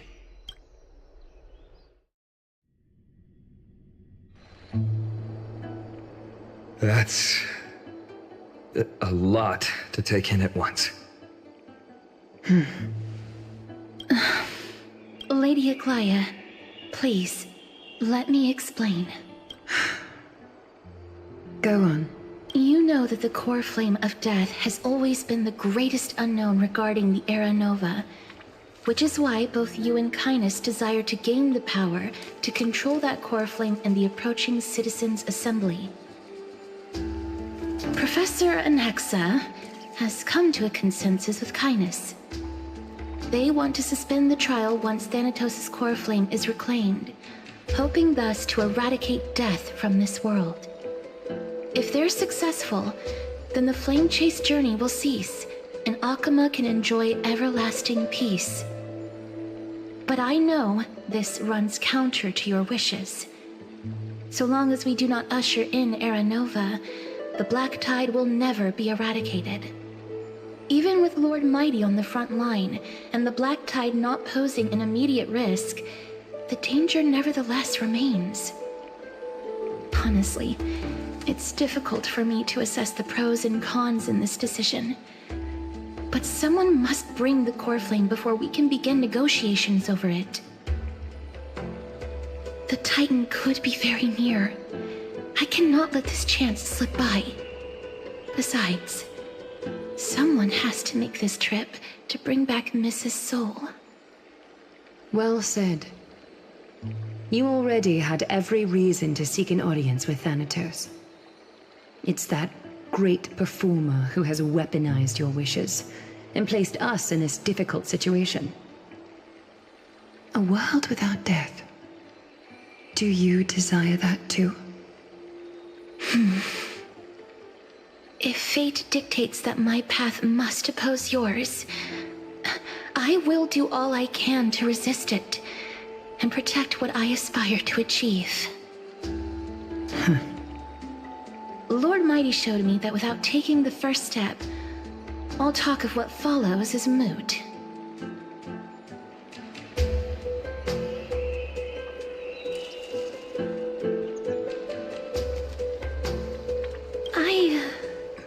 I have always hoped to hear you speak your mind, Cass. And I am glad to have heard your true thoughts. Styxia. I visited that place in the past. Though it is now an island surrounded by the river of Soul's torrents, it's not hard to see its former splendor. Go. I will not stand in your way. As for you, you are someone who has cheated death. I believe you have more than enough reason to make the trip with Castorus and meet the god of death himself. Castorus, I too look forward to your journey. I wonder what kinds of new interpretations your completed story will bring to the Flame Chase journey. Thank you, Lady Aklaya. I hate to put a damper on this heartwarming moment, but if Styxia is now an island surrounded by the river of Soul's torrents, then how do we find a way in? The answer is quite simple. In the myths, Zagreus once made the domain of the dead their treasure vault. That is to say, they could enter and leave the nether realm as they pleased. And if they could do that, then it follows that the demigod who inherited their divinity must be capable. I'll see you at Marmorial Palace at Action Hour tomorrow. Cypher shall be your guide to finding that ancient city.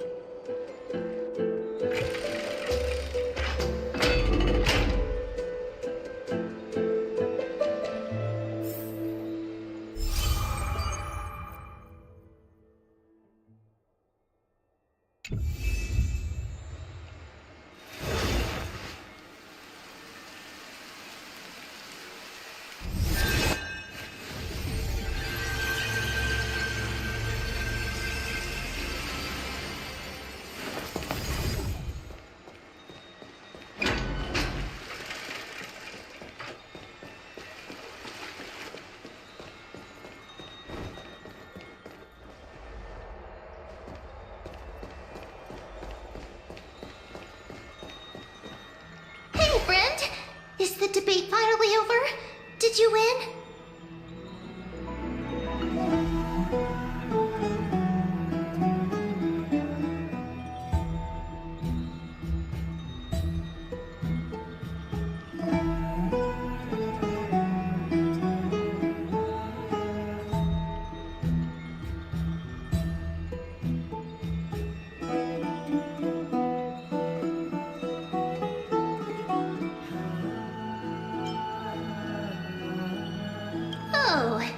That means victory is around the corner.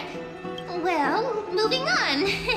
I was hard at work even while you were at the debate. I borrowed a mountain of books from Cass to see if I could find a way to solve your problem. Let's see. I still have only 32 books to go. Really? Oh, that's fantastic news. I knew it. Hard work always pays off. Especially if you're as diligent as Ma'am. I feel like a huge burden has finally been lifted off my shoulders. Why are my eyelids so heavy all of a sudden?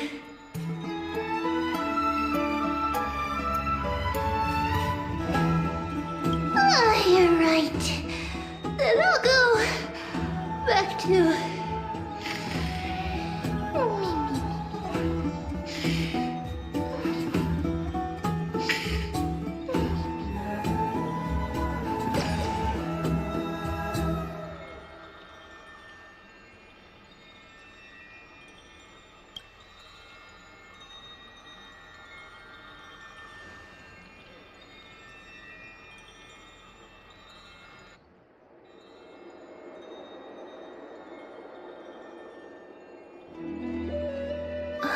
Cass? What a surprise. Lady Treby. Is something troubling you? I just wanted to speak to Lady Trian for a bit before I set off. No matter how breathtakingly beautiful Styxia once was, the place is now the domain of the departed.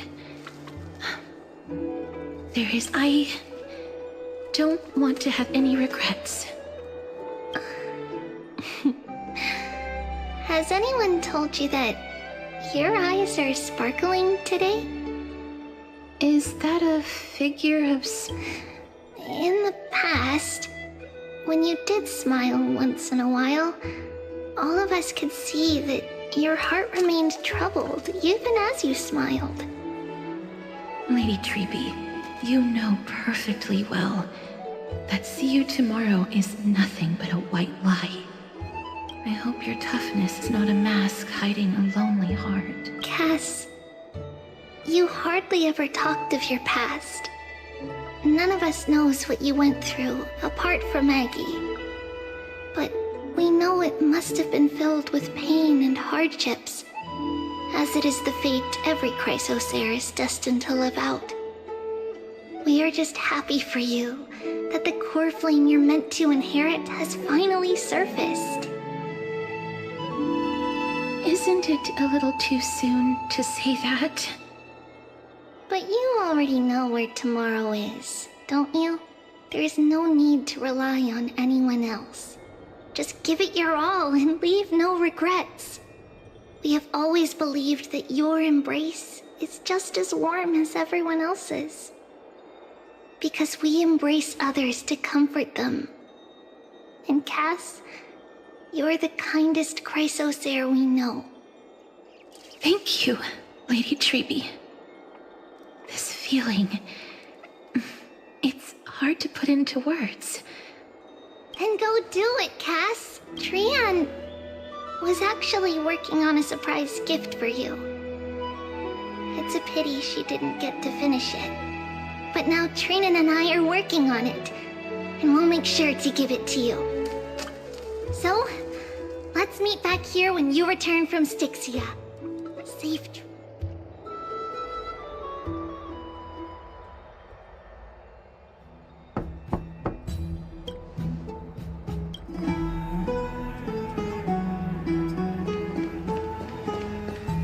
It's me.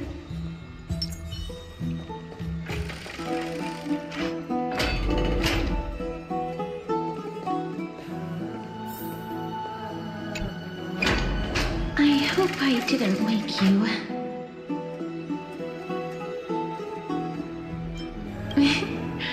I'm glad to see you're as full of life as ever.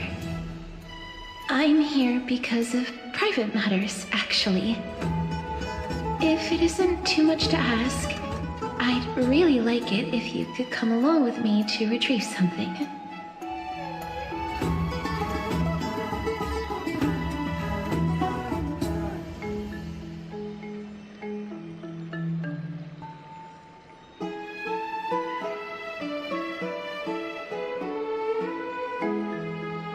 Not to worry, it's nothing heavy.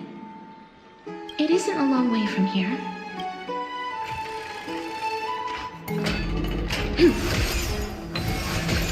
love to go in and take a look. Have you heard?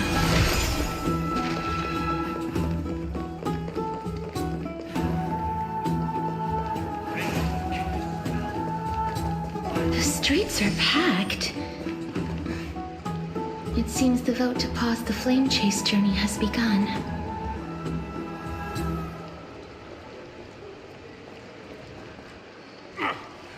want to vote! Tell me how I can vote! Take your ceramic shard engraved with the Kefali rune, select the Council of Elders in your heart, and pray silently until the shard registers your choice. The Council of Elders? More like the Council of Buffoons! The Black Tide took my hometown long ago! Who are they kidding with bringing back Arachrysia? It's all a sham to create their own Arachrysia in Akama! The Titans are just. So long as we do not overstep our bounds again, we will not incur divine wrath. Oh, please. The time when these deranged Titans should have vacated their spot to the demigods is long overdue. You'll see soon enough, you old fogey. And I pray that Talanton smacks some sense into you with their scales.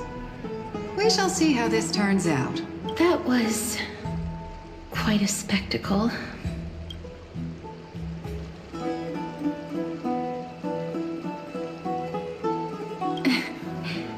I suppose peaceful is technically correct if no actual violence happened. To this day, I still find it almost unreal that Akama is the only place illuminated by light amidst the crumbling ruins of Amphorius. And its people are even holding votes to reconcile differing opinions. This peaceful sight is making me forget that this is the end times.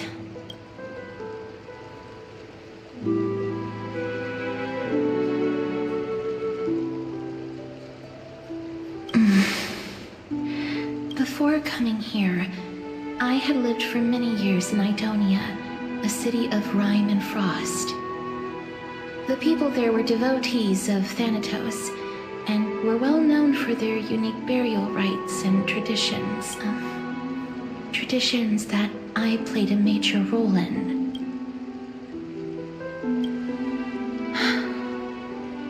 Yes. You now know me as the Mortician of Akama. But back in those days, I was Idonia's Maiden of War. I was trudging across the frosty plains on my own when the Idonians found me. They saw the curse in me as a blessing from Thanatos, and believed that my hands could correct the Arachrysia's mistake and lead them to meet the great god of death. They provided me shelter, but in return, I was expected to grant merciful deaths to war captives, prisoners bound for execution, and heroes alike.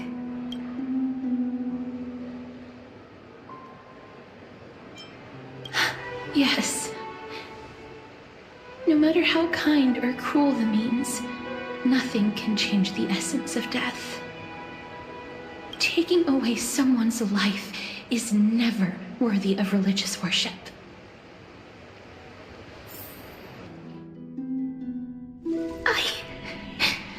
I can't do it. Their voices, they pierce my ears. The pleading, the thanks.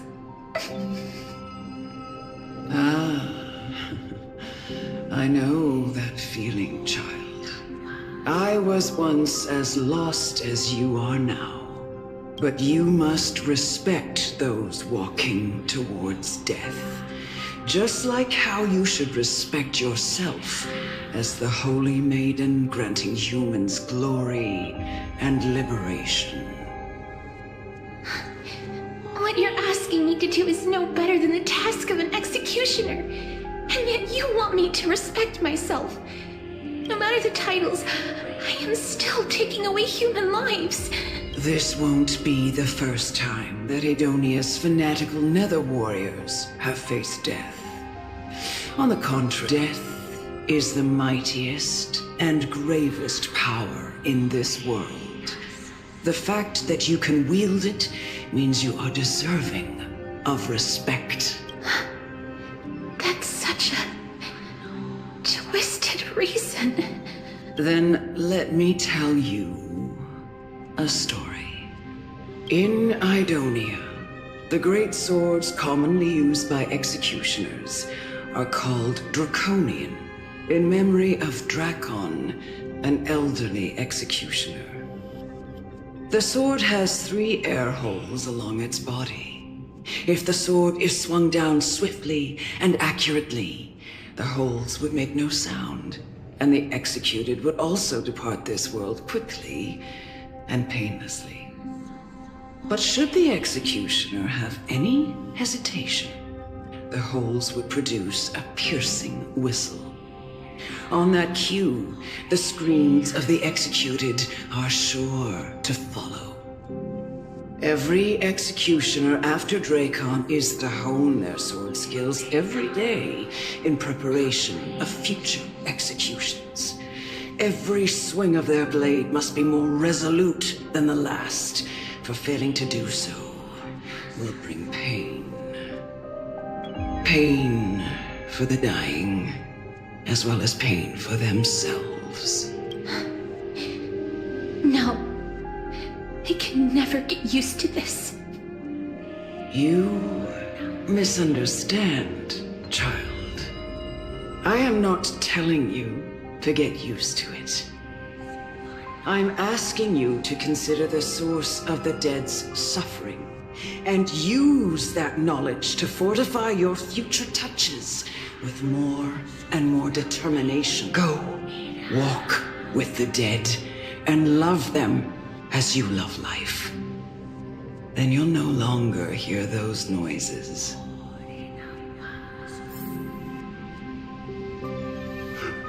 Please, don't kill me. I don't want to die.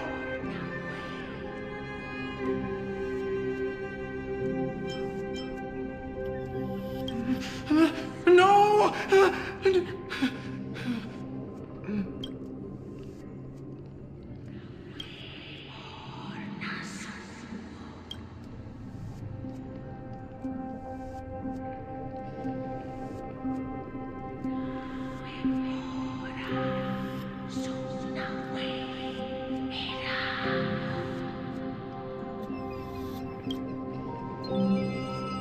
May you gain some insights through his sacrifice.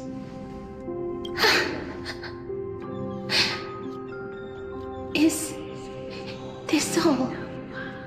No. Come with me. This is just the beginning of your life as the Maiden of War. You executioner!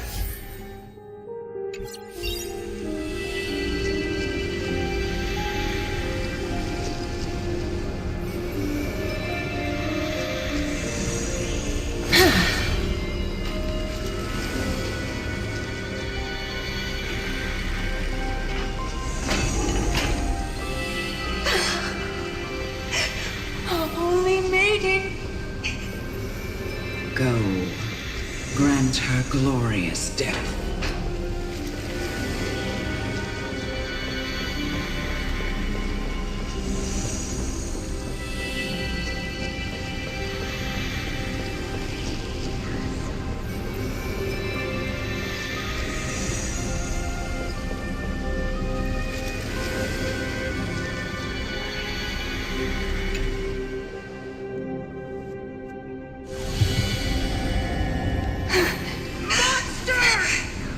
Thank you.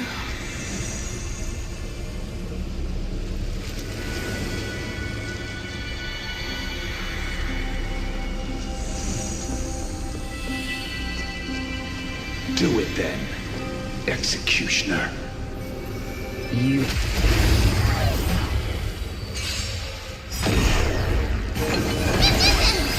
Embrace a new life. Return to dust. Please cherish this time. Darkness with me.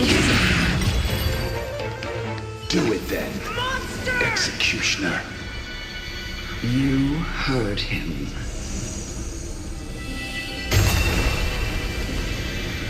Emerge from your cocoon.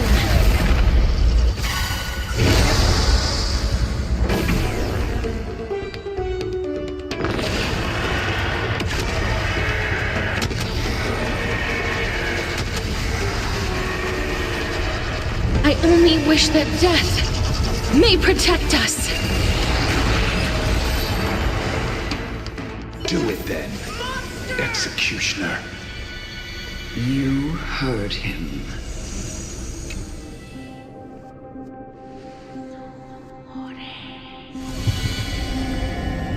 I curse you to live in eternal pain.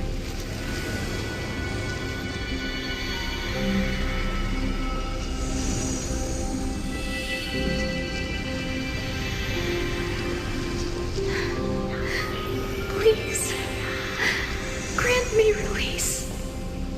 You know what to do.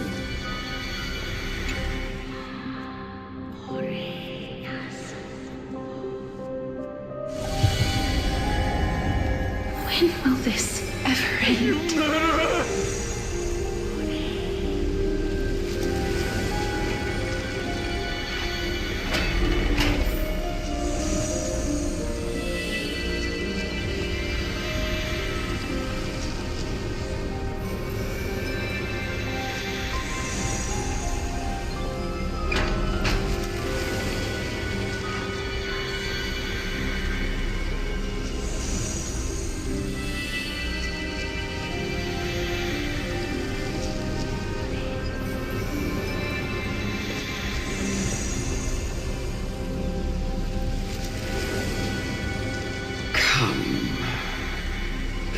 Fulfill your duty. What?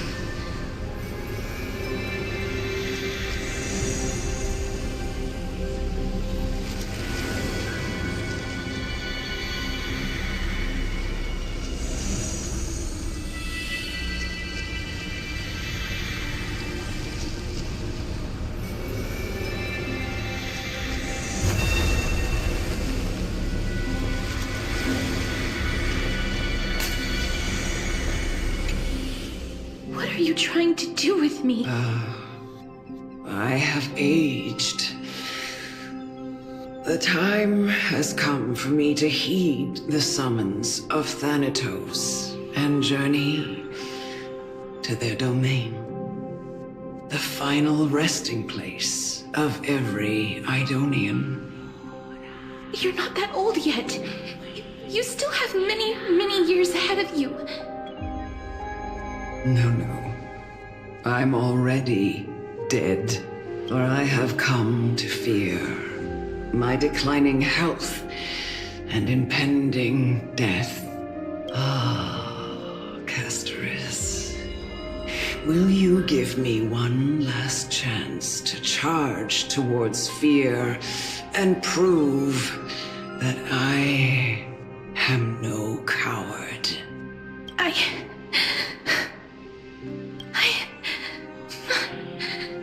can't take this anymore! Child, it was I who brought you here from the frosty plains and set your farcical fate in motion. It was also I, Chief Executioner of Idonia, who forced the heavy duty of executing others onto you. I've always known that you have doubts and even anger about my faith and about me. I never had a choice. Indeed. We essentially abducted you. Yet you can end any sinful life with just a touch of your fingers. Shouldn't it be easy for you to escape from here? I'll never do that. It doesn't matter how lightly the Idonians take death, or how readily they accept it. I simply can't do it. I knew I was right about you. What do you mean? I've taught you and cared for you as my own daughter all this time because of this blessing that's been with you since your birth. I know no one else in the world would understand the weight of life and death more than you do. In the eyes of an Idonian, death is the end of all life. A destination we will all eventually reach.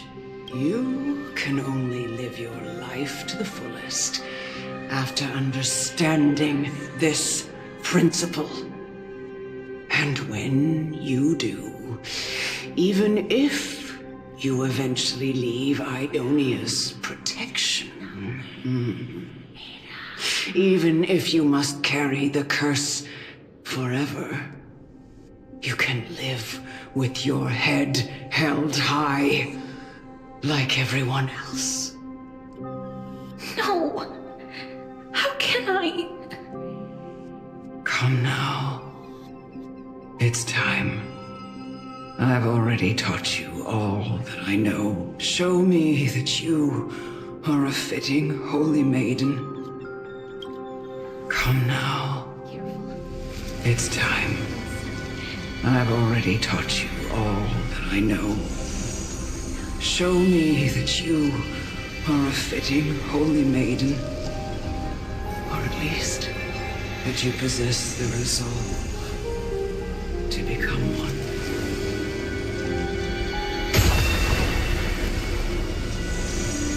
Emerge from your cocoon!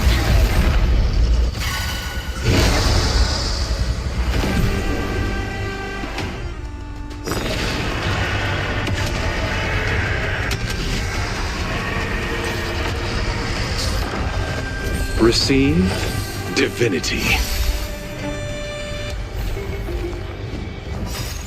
The dead will return! That which is seized must be repaid.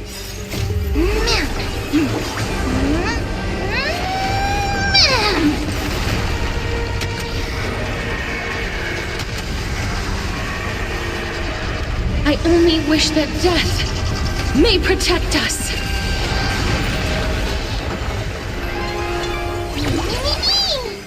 I grant you this, as you wish. I underestimated you.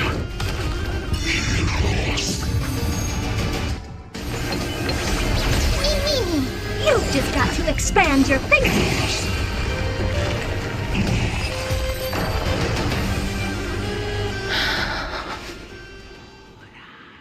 This was the last time I followed her command. I gently touched the elderly woman before me. The executioner, who had seen too much death, died the same way as everyone else. A gasp for air, a wistful look in her eyes, and a barely perceptible tremor in her fingertips.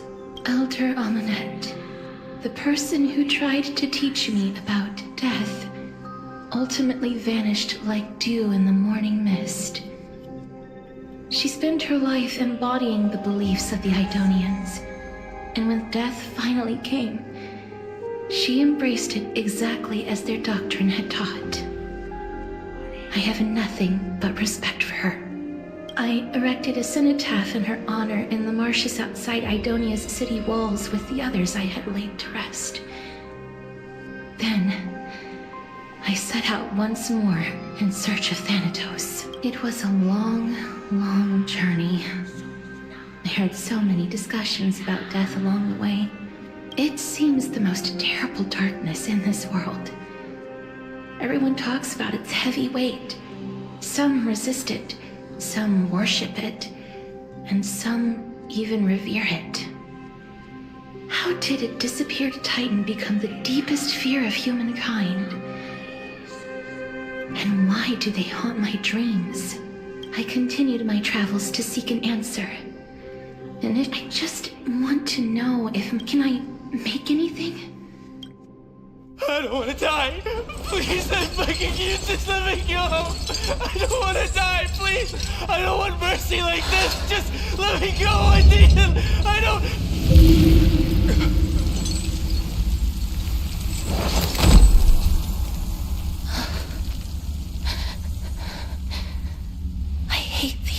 see hands.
The Reaper has blessed your hands.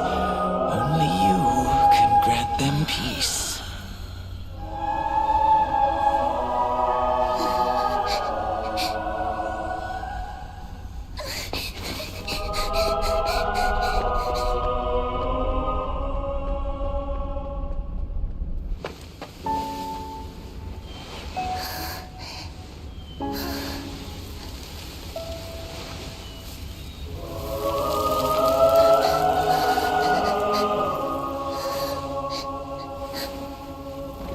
Embrace death. Walk alongside it.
Is that you, Castorus?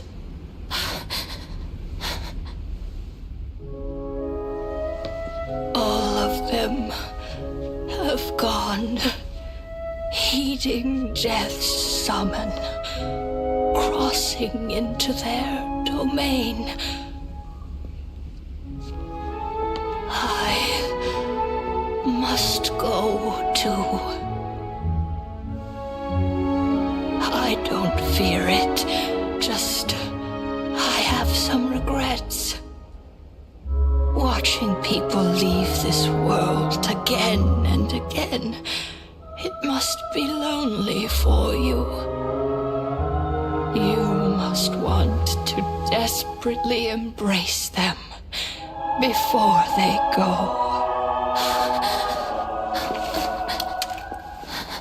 I can't. These hands, they're too cold.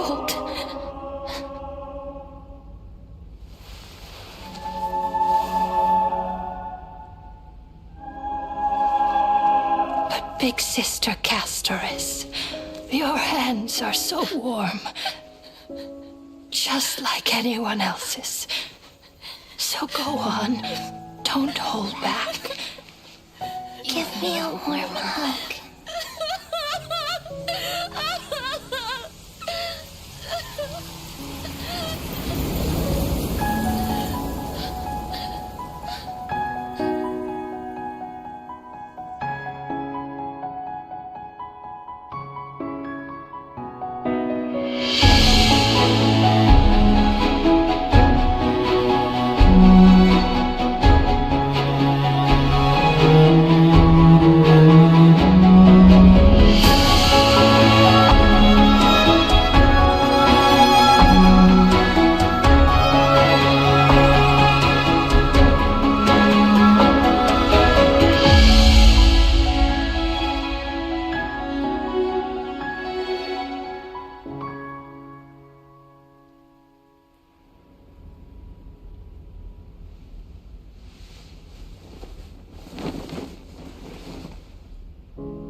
Can hands like these really be warm?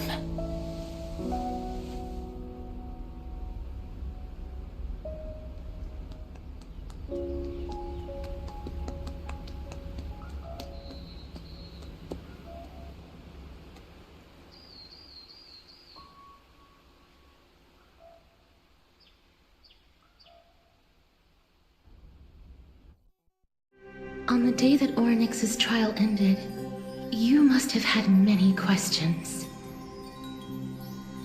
I felt just as confused.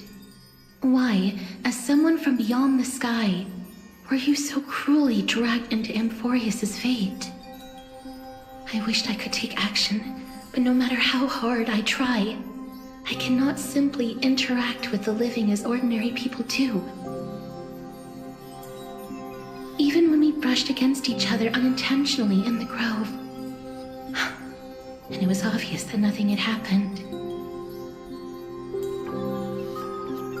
When an almost unattainable hope finally welled up in my heart.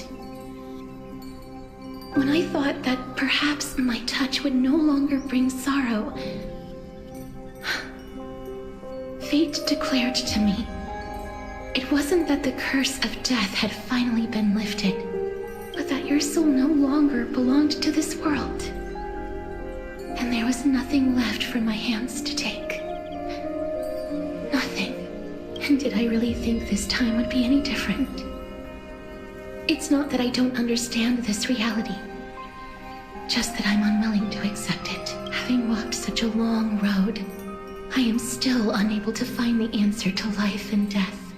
Anything I wish to hold on to, death will inevitably wrest from my grasp. From that moment on, I lacked the courage to confirm it again. Until Oryx laid bare the cruel truth before us.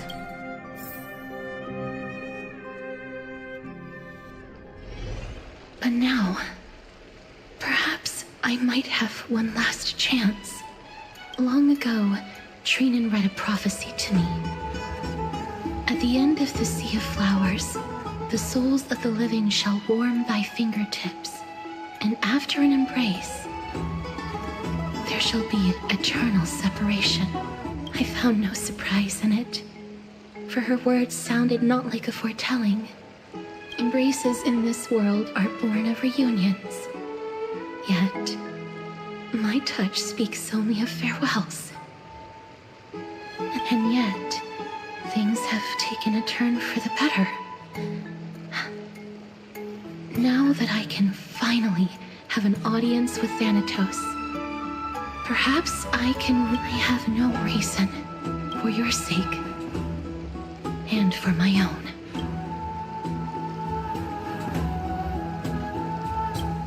With that, I won't have any regrets.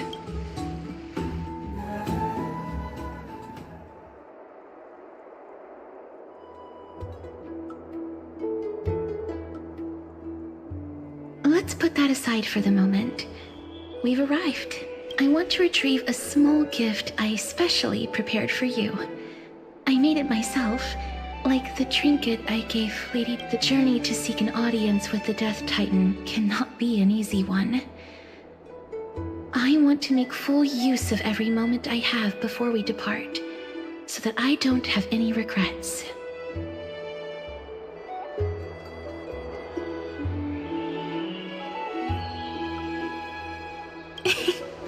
No, it isn't. You'll know when you see it. Look, it's right there.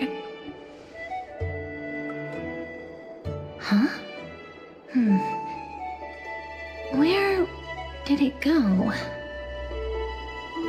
What's going on?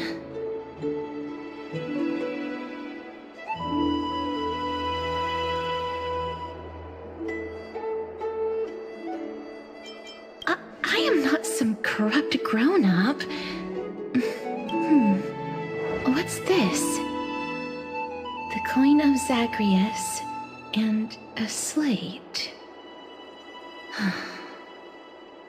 So it's her.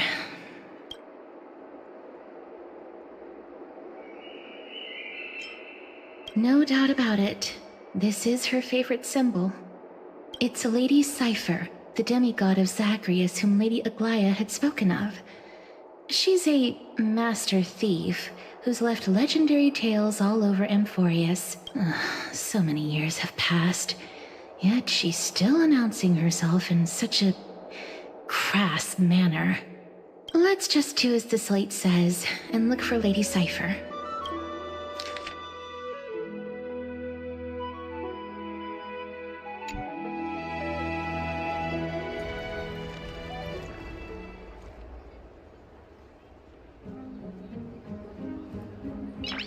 Look, it's right there.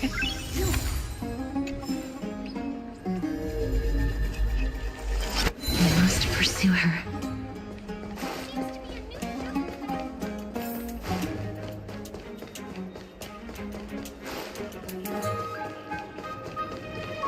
Huh?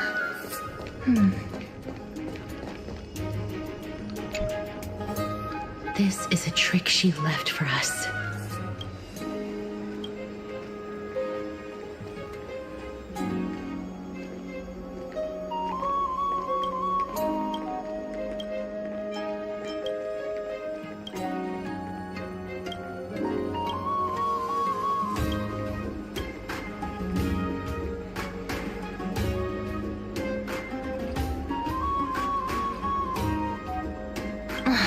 She's incorrigible.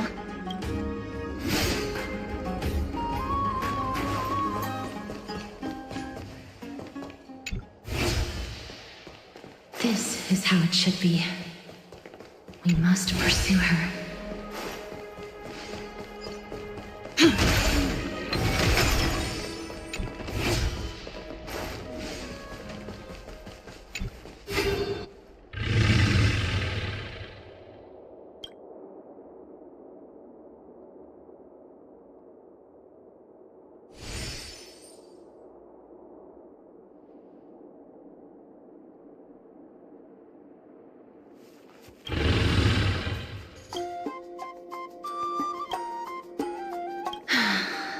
Lady Cipher, please come on out. You're still careless as ever. Shouldn't you keep such a precious gift? Since you know it's a gift for someone else, please give it back to me. Stop hiding among the people and— Now, since I know it's a gift, that just means I need to milk its worth. The children of the wind never stay for long in one place. Unless your offer is tempting. Name your price. I'll give you however much you want.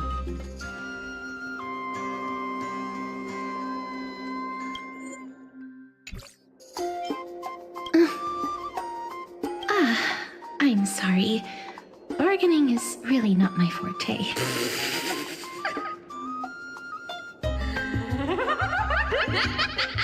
No wonder they call you Princess Homebody. Why don't you two come over to my place? It'll make a better venue for proper business discussions. You can find where I live through the winds I've sown. Right piece of cake. I can do that even if I can. All right, I'll see you there. Everyone cool with me collecting a deposit before we reach an agreement?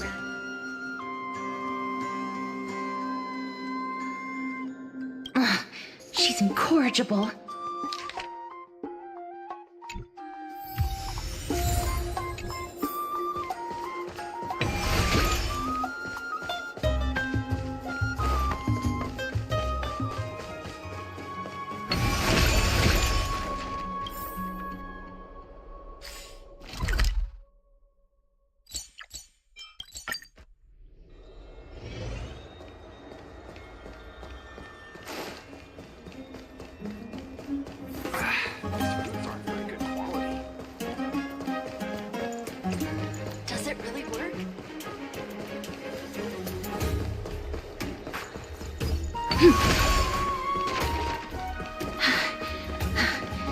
Here we are.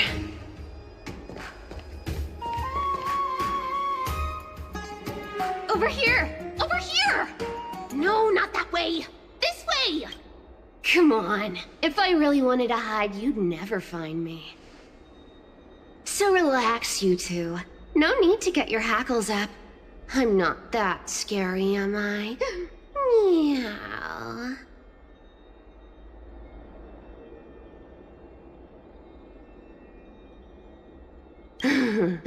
No way. Some people might have been into that a millennium ago, but it's long since gone out of style. Loosen up, buddy. Shall we get down to business? Give me the jewelry piece first, or everything's off the table.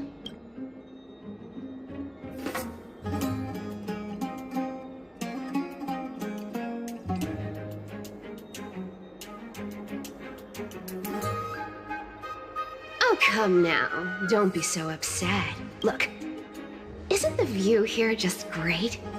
You can see whatever. Now that we've broken the ice, let's get to the point. Everything I've said so far has been a joke. I'm inviting you. 1. The seamstress found me and wants me to take you to Styxia to look for the Death Titan. 2. The Council of Elders also found me and wants me to make sure the core flame of Thanatos ends up in there.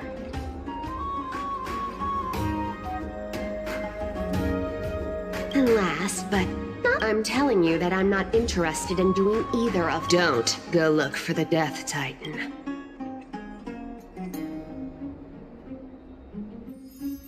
Whoa, this is some high-quality stuff, and this room is full of it. Some of it is family fortune, while the rest came from my business as a dressmaster. Don't liken the flame chase work to your shady dealings. Wow, I should have busted down your door instead of going around like a thief. Well, spill. Why are you giving me so much money? Payment for doing work. You're worth this much. Did you forget my stance to all this? I thought I made myself very clear. You wish to run away. Run away from your responsibilities, from the prophecy, and from your destiny. You shall walk with greed and die over petty change. I understand this prophecy weighs on you immensely. That is why I have never approached the demigod of trickery for running away. But I need you right now. You know, maybe the gods got your tongue with their golden threads, Aglaya. I'm not hearing any sincerity in your word. Give me a reason why you're bowing your noble head to me. We lost Trian. Oh. The divine power of passages is running out. I need another demigod to escort Castoris and help her fulfill her lifelong wish. Oh, I get it now. You're sending Castoris to her death. And you want me to die with her. This is Castoris' own request. I have never seen her so determined. She brought this up herself? She's also made up her mind to leave her, as will you, Cypher, when you finally make up your mind. Don't be so sure. Time is hard in the likes of you and I. But Castoris remains pure as driven snow. She can always turn back before the end, you know? Maybe she'll remember Trian's sacrifice. Maybe she'll remember the countless martyred Chrysos heirs. Tell you what. Why don't I take this room of treasures as a security deposit? And we make a bet. Go on. I bet she'll change her mind and turn back. Now, if I lose, I'll do what you want me to do. Return this.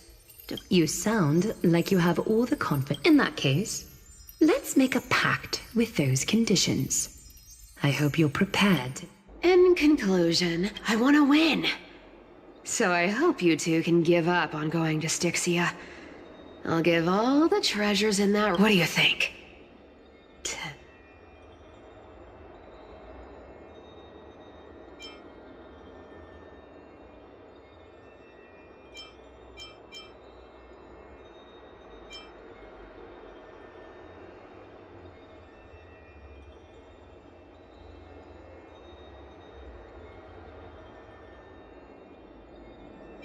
I decline.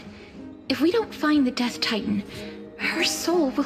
Oh? I can't go into the details, but we have to... I really don't get how. Princess, homebuddy, you keep talking about needing to find Thanatos, about getting rid of your curse, but... Did you ever live for your own pleasure? What are you trying to say? I'm saying, contrary to your beliefs, Aglaia didn't take you in just so you can die for... The flame chase journey walks hand in hand with sacrifices. Isn't that why you're always running away from Lady of... Fine. Never mind. We all have our own problems. I ain't gonna say anything anymore. It's not like I was gonna honor that bet anyway. But listen to me. Styxia is no tourist destination. Sure, the treasures buried in there are 10, no, 50 times richer than Aglaia's vault. Yet, I've never been there. And I never plan to. Because even a demigod can't be sure they can walk out of that place. And now I'm supposed to escort you to...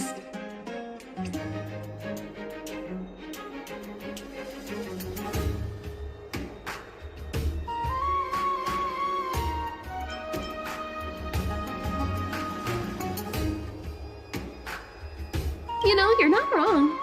At least it's part of my responsibility. I don't like... I have lived a longer life than most people. Though I'm not as good at doing business as Lady Aglaia, Then how are you going to live the rest... Then I'll give you 90. Well, don't mind if I do. 80...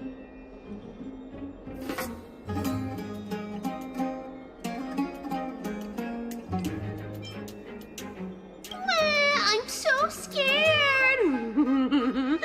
Can you even catch my tail? Here! Catch! Be careful with that! A minor change in plans, though. Don't go to the bath tomorrow.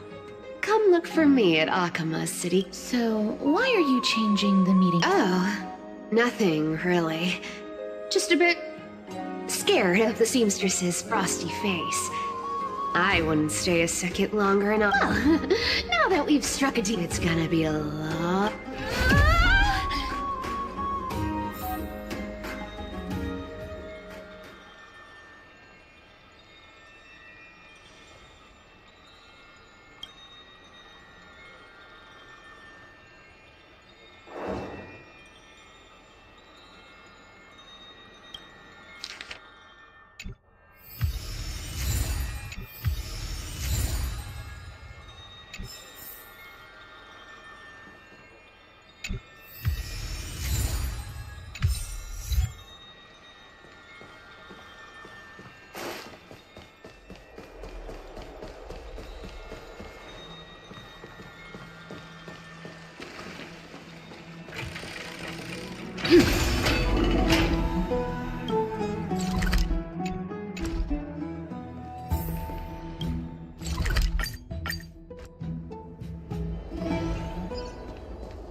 honey.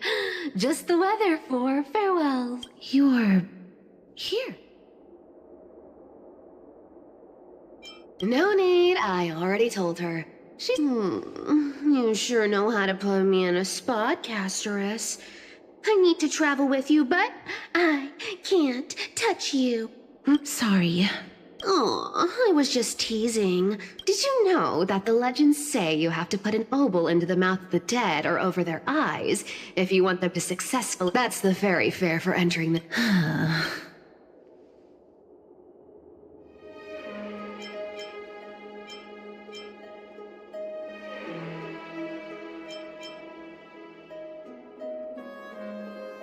Hey! I'm just trying to make this journey feel more special, okay? Alright, pass me the coin. It's time to get the gods' powers going. Oh, one last thing before we go. I gotta give you this piece of advice. Especially if you can't catch the wind by waiting. You only live once. So make the most of every moment. Get ready. Be steady. Hi, your turn. Don't be nervous. After all, it'll be gone in the blink of an eye.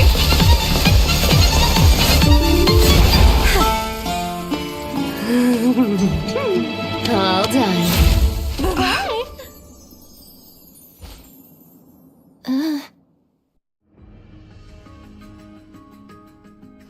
Are you feeling all right?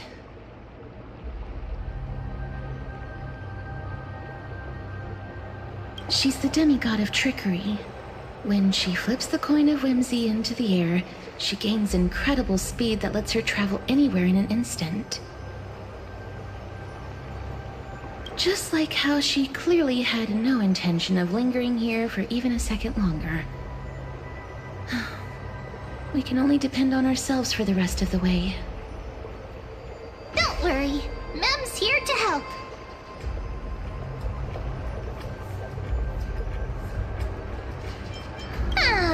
I don't think I even meet the height requirement for the ticket, so I won't need one, right? This is Styxia, the city of dragons and waves. Anaxa hypothesizes that the missing Thanatos is somewhere in these ruins. This is the land of their birth. Or perhaps of their death.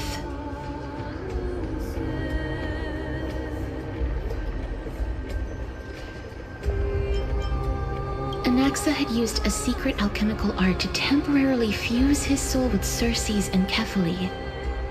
And when he was on the verge of death, he was pulled by Thanatos and caught a glimpse of the flowing river of souls. This alchemy, considered a sacrilegious act, might actually make the souls of mortals and titans attract each other. Even though Thanatos has been missing for 1,000 years, and even their followers haven't been able to find them. Perhaps that special attraction could summon them here. Oh, so are we going to use that Philosopher's Stone to conjure the Titan? I guess that's the only way. The only leads we have now are the name of this city and the fairy tale about the dragon. Thanatos is even more mysterious than I am. Indeed. Even one as erudite as Anaxa could only point us to this place, and no further. We will be entering the unknown as soon as we take our first steps. But that won't be the first time in my long journeys.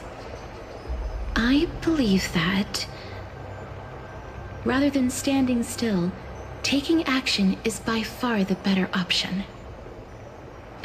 Perhaps fate might take pity on us today and show some compassion.